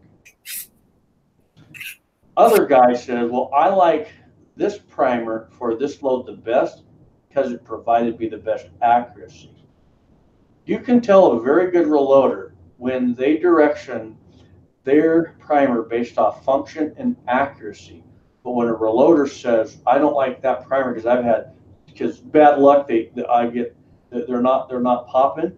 That guy, if he's having problems with primers igniting, primers don't have problems basically. Primers, from my experience, very seldom does a primer have a problem igniting unless he's messed with his recoil spring and if he's overseated. Because I've done it. I've overseated and I went out and went click, click. I'm like, oh man, this is horrible. What have I done? Too much. There you go. If you got a problem with a primer, you got a problem. Basically, what you're getting at, right? Yeah, that's right. That's right. While we're on the subject of primers, I want to address the primer that's in our data books, in our load manuals. Now, this is my favorite. I use the Lyman 50th. Mm-hmm. I also have the Lee. I have a friend who's got the Hornady, and I'll always check online too. So we're always checking and double checking our load data. I don't know if y'all can see this, but in this particular book, and for the bullet that I'm loading right here, you see this is the most accurate is in bold, and that is tight group, and that's what I'm going to be using. And they're calling for a maximum charge of 3.5 grains, and that's what I'm going to be using, probably 3.3, 3.4, and I'm about to start charging my cases. But when we look back over to the specifications of the rounds in our data book, you see that the test components, and they list what they're using. They're using Federal cases. Well, I'm using the chrome, the nickel. They're using CCI 500 primers, and so if and they're using a barrel length of 4 inches. Twist rate of 1 and 18 1/4 with the groove diameter of 0.357. So basically what I'm suggesting and maybe asking you and the viewers as well. All right, I'm loading this group and I'm using tight group and it's in bold. So theoretically that's the most accurate load that's in this book. But they're using CCI 500 primers. I'm using Winchester. So my contention is, and you're talking about accuracy, my contention is that's no longer the most accurate group. Okay. All right. That's the most accurate load because I changed one of the test components. Okay. Let's go here. This load data that you're looking at, that was arrived in a situation where it was a controlled environment based off not only the components, but firearm. So if you used all the same components, that's not necessarily going to be the most accurate for you. They're telling you that's what was accurate for us, and that gets the dog hunting, okay? It gives you a place to start for accuracy, but whenever you change one component, we start back down at a min charge and we work up looking for pressure. Well, there's 2 components that are changed. One is your environment, 2 is your firearm. So it's not going to be the most accurate load necessarily, but that gets your dog hunting. So you're going to take this load data and you're going to drop down. And so now you have a different primer. That's okay. You're starting low anyway. So you're using your load data, your firearm, and you're working up, and you find a sweet spot, and you say, man, that gave me the most accuracy. And you're looking, and you're saying, I am actually pretty close to their load data, or I'm nowhere close. The bullet really didn't perform for me like I thought. And another thing, that's where the chronograph comes in, because this ideal load that they're calling the most accurate, it has a stated velocity. So you can actually pick a point off them. You can work up to that point and see where your chronograph is running, and you're going to say, wow, mine's different. Well, let's see, different altitude, different temperature, different barrel length, different chamber characteristics. So that's what worked best for them. And that they're saying, okay, it'd be like this. Let's say I have a load that I worked up. Let's say I have a bunch of loads that I've worked up, but one is the best. And I say, hey, you know what, you guys? I have all these loads, but this one's the best. That doesn't mean it's going to be the best for you. That means it's the best for me. But it might, instead of you having to try all these loads, you can kind of start there, and that gets you going in that direction. So if that answers your question. Yeah, don't call up your reloading buddy and ask him, what's the secret recipe for 6.5 Creedmoor for shooting 1,000 yards? Well, he don't know what's going to work for your rifle, and you really what I'm trying to say is there's no shortcuts. Do your homework, do your due diligence, and even if your buddy does share that load information with you, that secret recipe he's got, you still need to back off about 5 or 10% and work your way up to 10%. 10%. Yeah. Yeah. I am going to end this. We're going to tie this up about 2 o'clock because my wife and I are going to lunch today, and we're going to just go mess around little time. Just so everybody knows, at 1 o'clock tomorrow, 1 o'clock Mountain Time, we're going to have a live stream talking about what the gun channels are going to do. If you have a gun channel and you come on, I'm going to invite as many gun channels that want to come on as we can. Hopefully Loads of Bacon will be on. I'm going to reserve a seat for him and a seat for Jamie, and whoever else wants to pile on first. Once we're full, we're full. And if someone wants to bow out and let someone else come in, but I want to put input and get direction on what's happening with YouTube. So that's going to be tomorrow, 1 o'clock Mountain Time. We got a solid 20 people on. That's not too bad. For the middle of the day on Saturday? Yeah, everyone else out shooting. It's a pretty nice day here in Georgia today.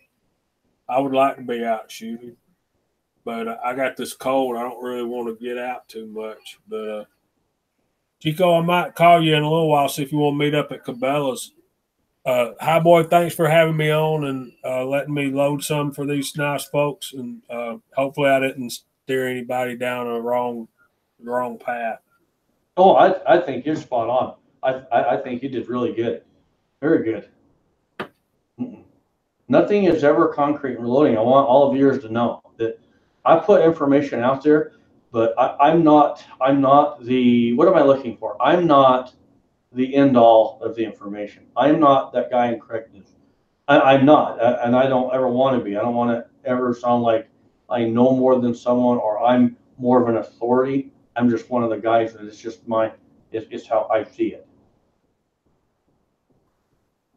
Slimfire wants to know what power are we using on the 38 special. I'm loading up I'm going to use 3.3 grains of tight group on mine. What did you wind up with, Hi Boy? I'm using 3.9 unique. Okay. And what my data is telling me with this wad cutter, at 3.5, it's going to produce 942 feet per second. So, and it's only 16,000 copper units of pressure. That's another thing. Be careful with your load data and make sure you're talking about the same pressure units. Pounds per square inch and copper units of pressure are two totally different measurements. There is no conversion. You just got to get a feel for what's going on. Do you know of anything there, Hi Boy? No, because I just stick by the book so much. But okay, so you're running basically 158 grain round nose. No, what bolt are you running again? I'm running the 500, the 150 grain full wad cutter. Yeah. Mm-hmm. double-ended wad cutter. There you go. Which will make very nice round holes in paper for you target guys. Okay, what's your min charge on that? My minimum charge is 3.1. Maximum charge is 3.5. So I'm gonna split the difference at 3.3 if I can get this powder. Okay, my min charge for that is 3.0 grains, and I'm going at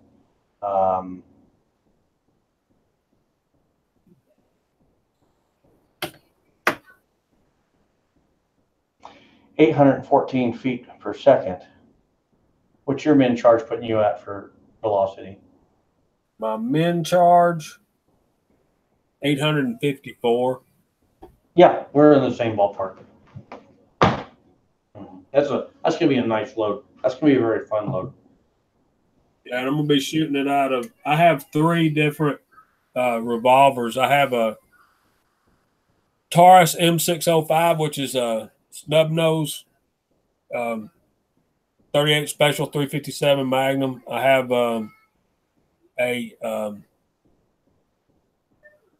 what's the name? EAA Vindicator with a 4-inch barrel, 38 357 Magnum, and then I have the one that I named my channel after, the 6-inch Smith & Wesson 586, and that's my favorite one. Obviously, it's a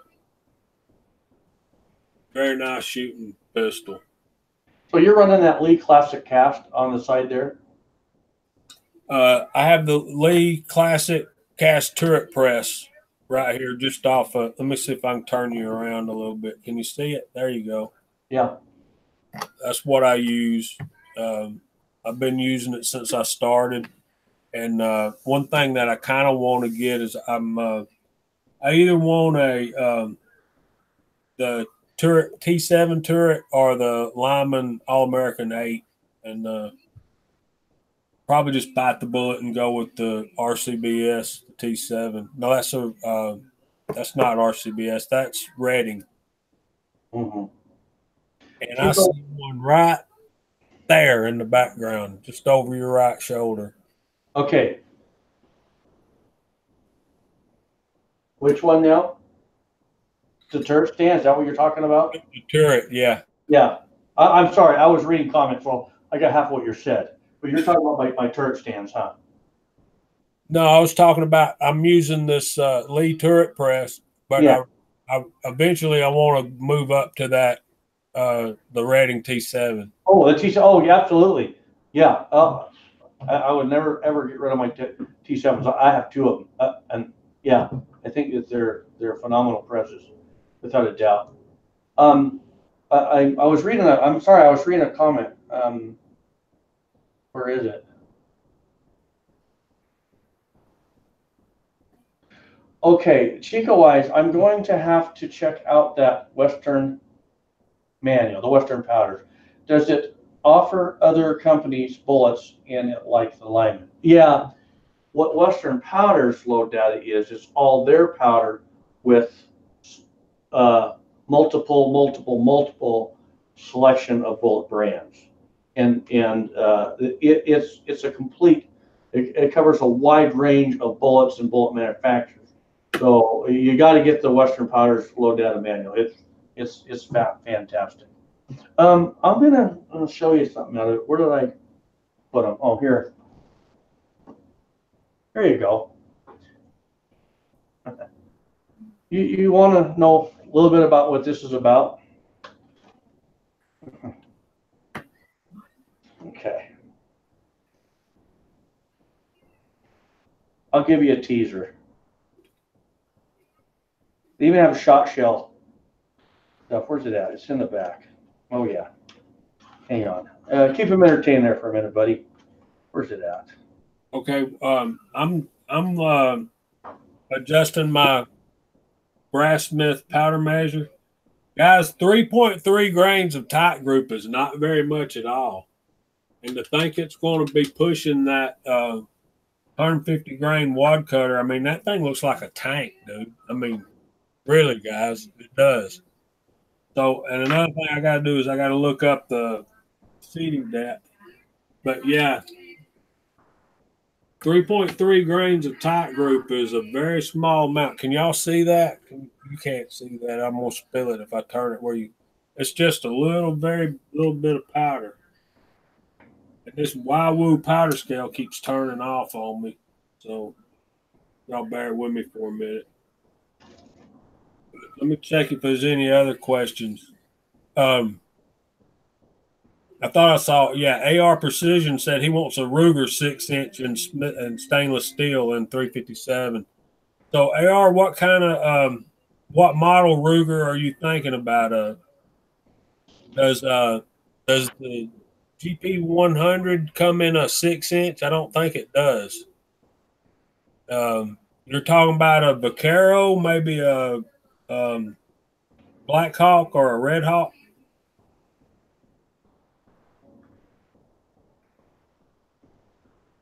Yes, Chico. Western powders are available in our area, not the full selection like Cowboy and them have out west, but we do have like the Ramshot stuff is available. I use Ramshot tack. I love that powder. Learned about it from Highboy. Yeah, AR says it's. I love tack. Tack. Pack as Highboy, you probably ain't gonna believe this, but the guys that have been watching my 357, my 35 Remington load series, Pack performed better. Yeah. So far, that's my best powder in 35 Remington. Yeah. And get the 8-pound, get 2 8-pound jugs. I have multiples of it. Okay. So okay. My tack, I'm getting to where I budget it in every year. And I want to get to where I can budget like 4 a year, and I'll buy them as lots. So I don't like to mess around redeveloping the load.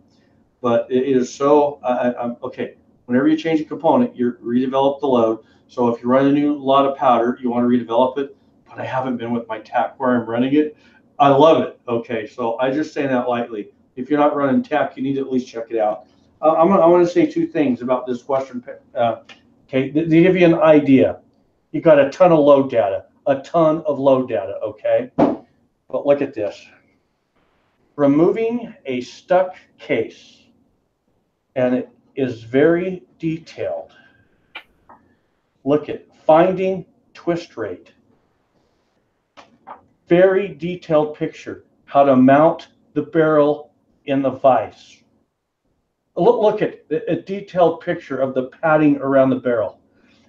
Detailed picture of the rod, and it goes into details step by step. Look at it. It puts the tape up against the tape measure. This, I was talking to Rob about this, and I was picking topics out, and it was amazing how he took the time. He said there was so much time put into the pictures, and the owner of Western Powders took these pictures. They did all this. This was their work.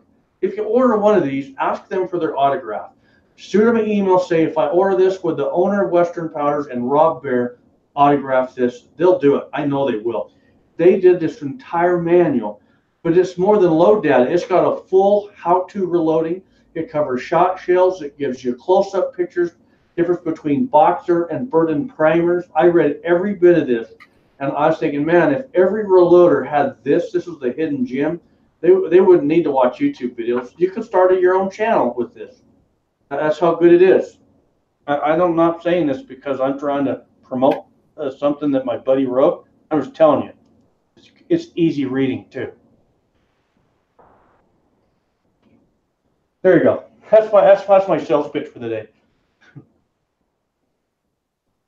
I do. I like tack.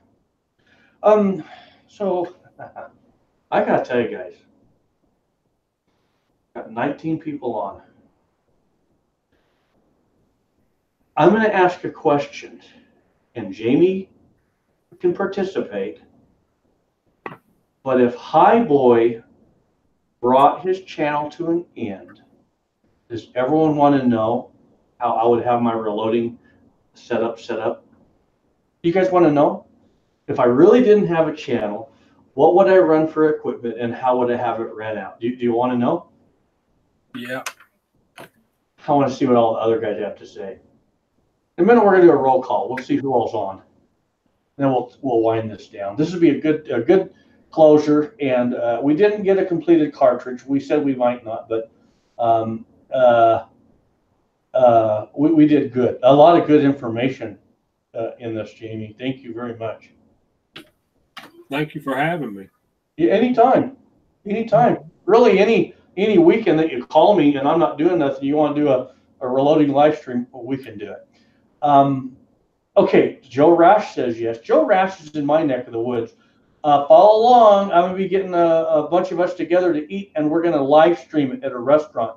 I just think that'd be cool. You can see like Joe. I've never met him. I got a few other guys I'm going to reach out to. So we got one yes. I got to have 3. If I don't have 3, I'm not going to tell you how I'd like to have my setup. Jamie's 2. We need one more yes. Just one more. Okay, I'll tell you. Over time of working with my equipment.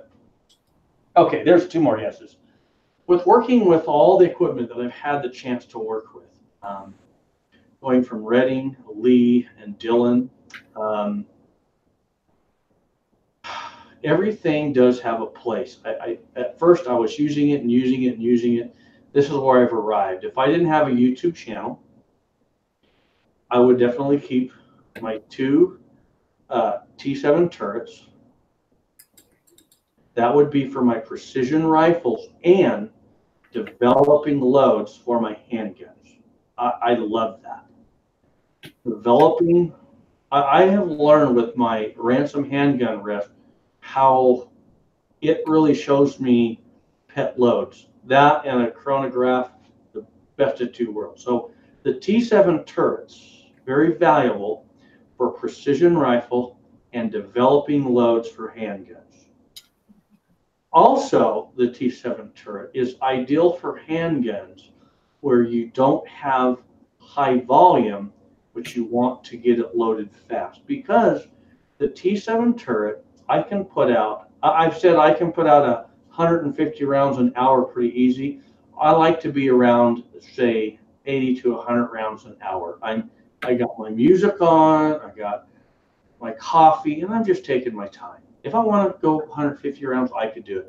But what I put out off the T7 for, say, 44 Magnum or 45 Colt, it's all pristine perfect. And they're all precision loads. Okay? So that would be 2 Redding T7 turrets. For the rest of my equipment, I love my Dillon 650. I absolutely like my 550. Okay, I'm gonna turn this just a little bit. I love my 650. I would never consider getting rid of my 650. I would consider getting 2 650s if I ever got to the point that I was putting out so much ammunition. It's amazing. The 650 will put out more than this square deal B. It just does. It's a volume animal.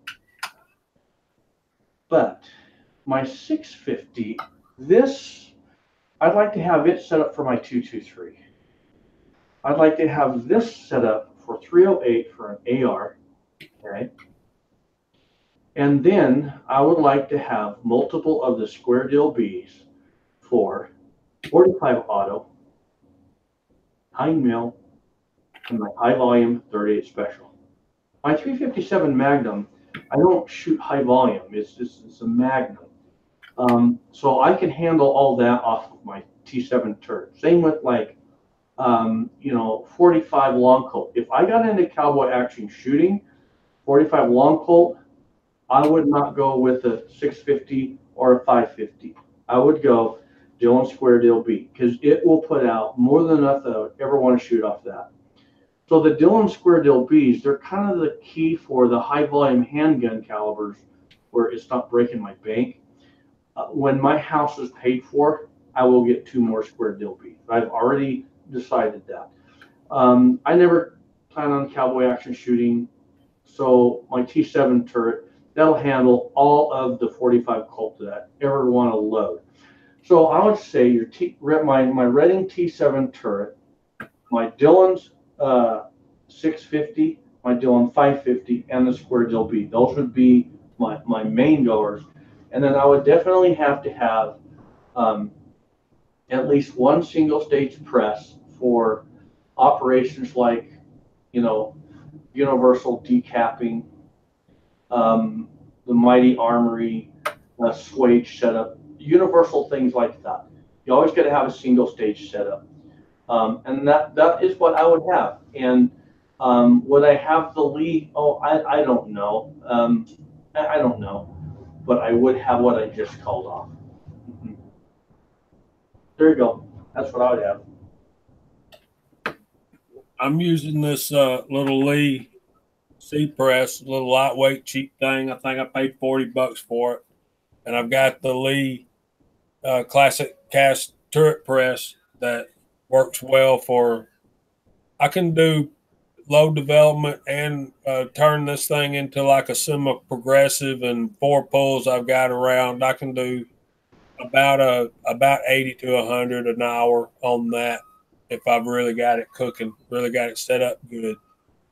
And that's enough for the amount of shooting I do.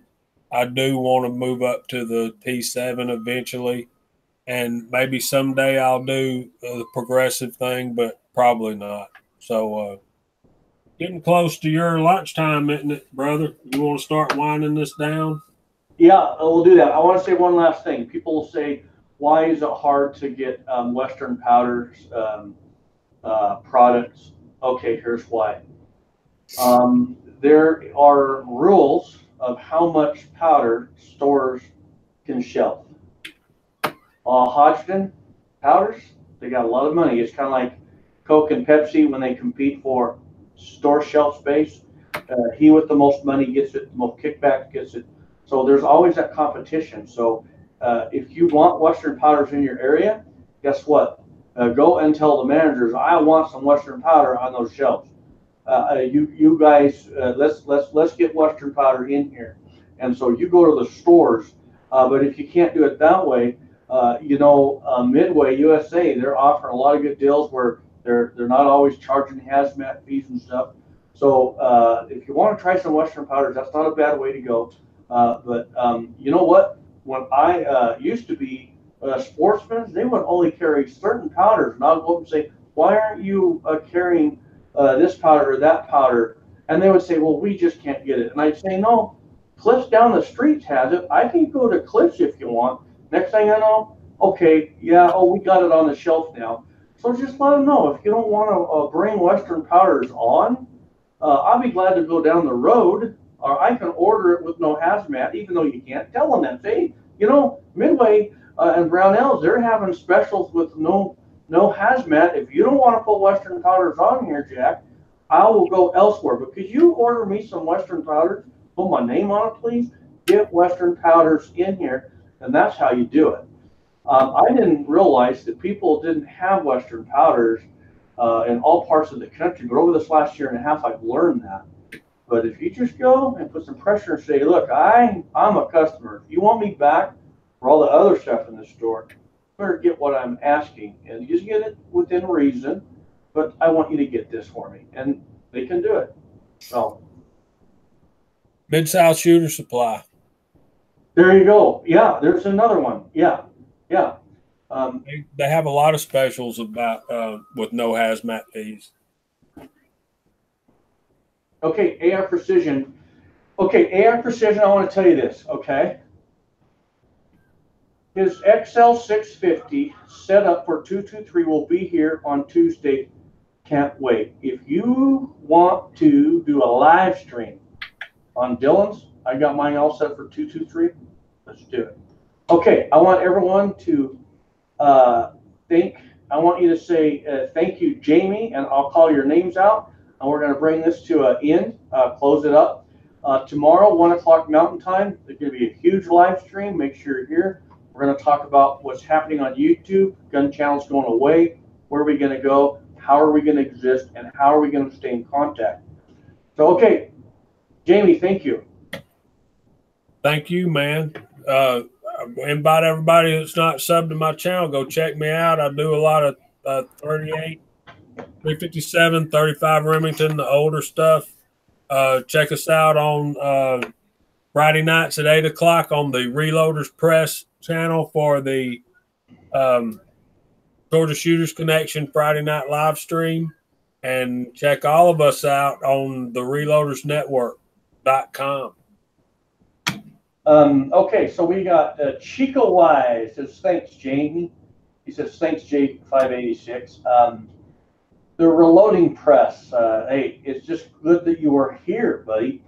And then we have Old 60 Armory. I kind of like that name. I think that's like a really cool name. You're welcome, Air Precision. And if you want to do a live stream, we can do it.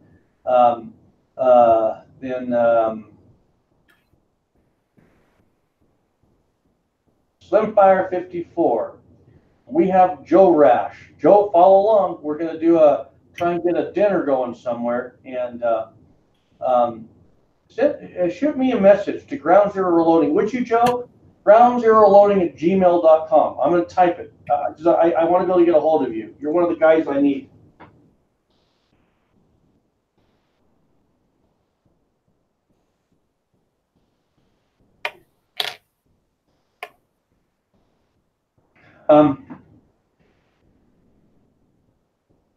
AR Precision says Wednesday, actually. I'm not sure what he meant by that. I think that's when his press may be getting in. Oh, I got you. Yeah, that makes sense. Maybe. I hope. That's anxious time from the time you order something and pay for it to the time it actually shows up. Hey, Joe. I hear you live close to me. Maybe when it gets nice, we go out in the desert and shoot some steel targets. I got the steel target setups. I got the steel target. Okay, he's going to email me. That's really cool. Might even put you on live. Get you over here and put you on. That would be neat. Okay, so that's pretty much it. So we're going to wind this down. My wife and I are going to go to lunch. We're going to spend a few hours just out messing around, and we'll have a good day. Jamie, thank you once again. Thanks for having me, Hi Boy. Enjoyed it, man. It's been fun. Oh, yeah, absolutely. Absolutely. Okay, guys and gals, there we go. That's the end of this video. God bless. We'll see you on the next.